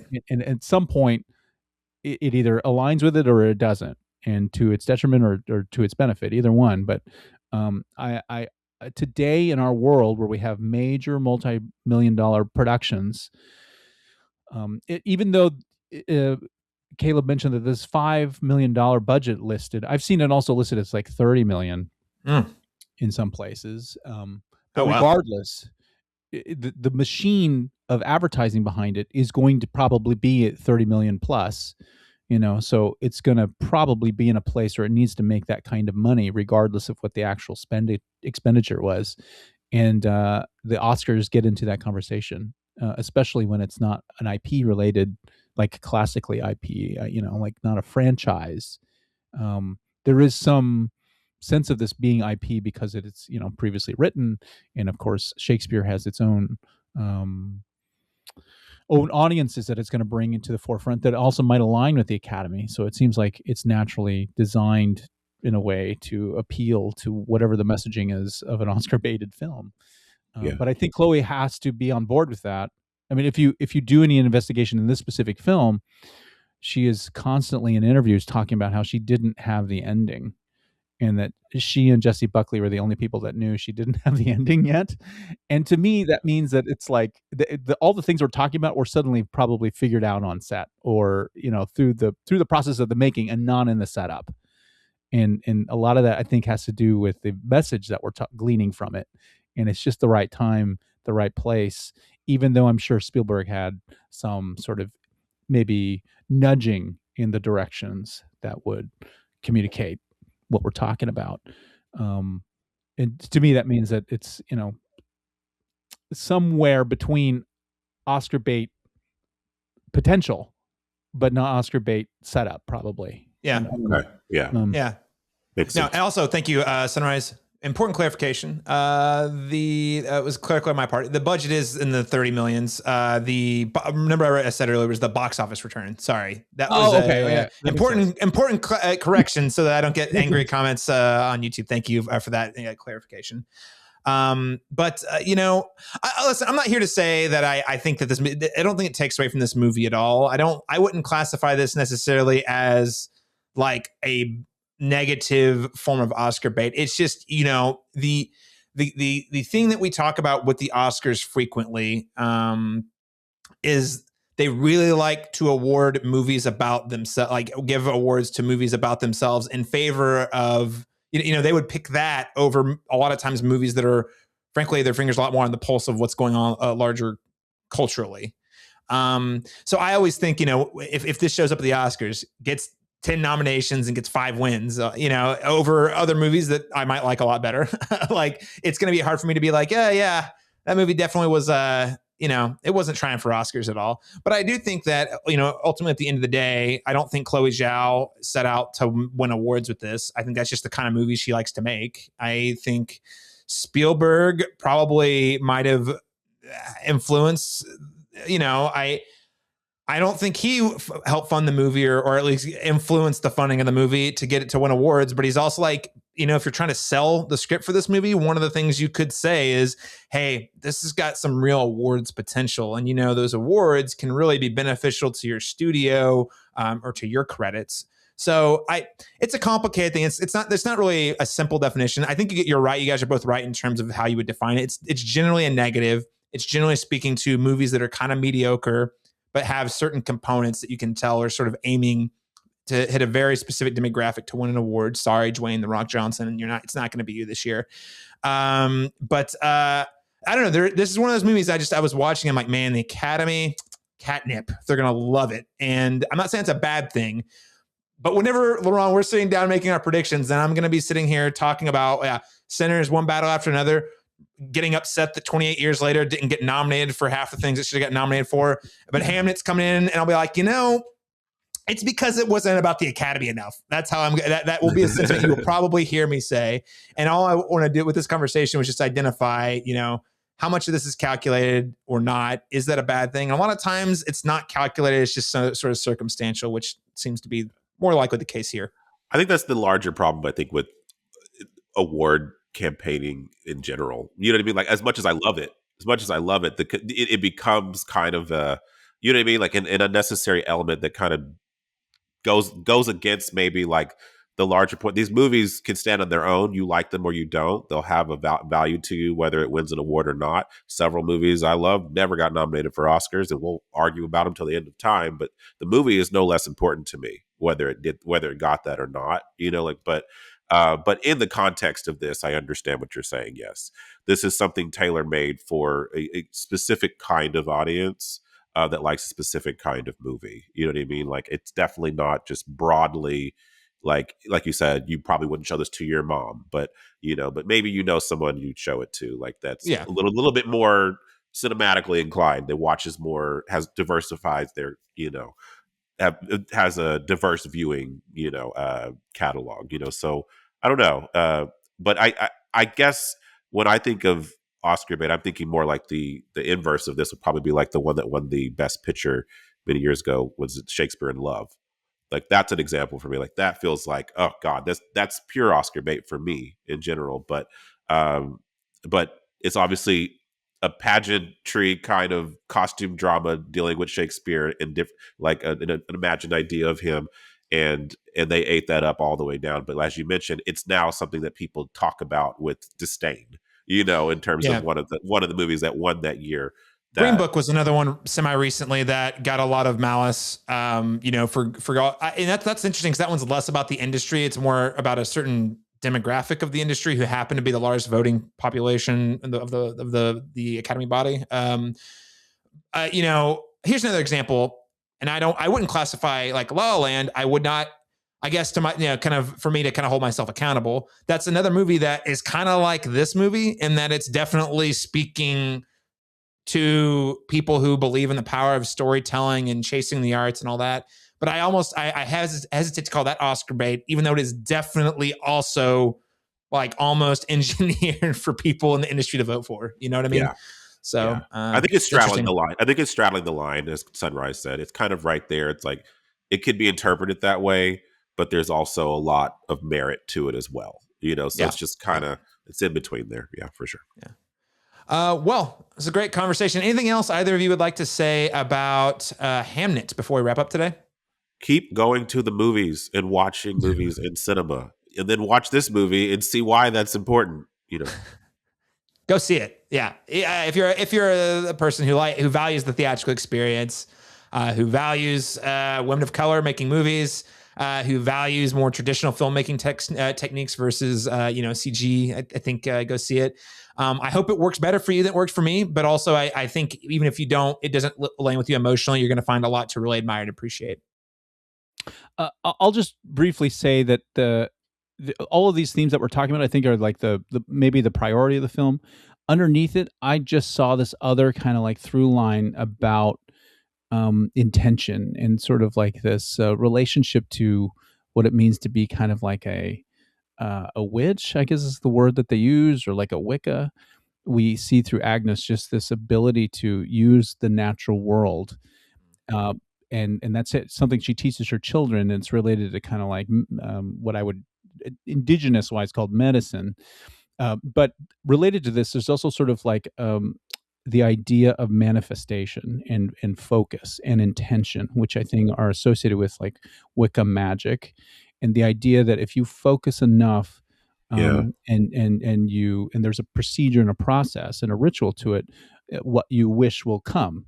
And I think that's something that she demonstrates to her kids, and that's something I think that William learns from her and applies it to the theater. And so I think there's also like literally some sense of magic, like natural magic, that the film is arguing is a part of what makes art and performance something that transcends. And I think that was a very interesting kind of stitched in maybe subtext that I didn't expect. And it just it's interesting, I guess, lineage in terms of like English history also that sort of like gets underrepresented, I think. Mhm. And it's just an interesting depiction, I think, that I didn't expect from her or the subject matter. Anyway, I just thought that was very interesting. Yeah. I mean, the intentionality is an interesting way, because even on the, I think there is a less prominent exploration on, Shakespeare was what is occupying his focus? He's not intentionally a bad father, but he's also missing in action during the important beats. How does he come to terms with that through the play, which is definitely different than what you were talking about. But I think when you use the word intentional and the role it plays and the lives we live, the stories we tell ourselves, the stories we tell others, I think it's a really important component to consider for sure. So thanks for calling that out. All right. Well, guys, we are out of time. Thanks so much for taking a couple of hours to talk with us about all things industry, all things Hamnet.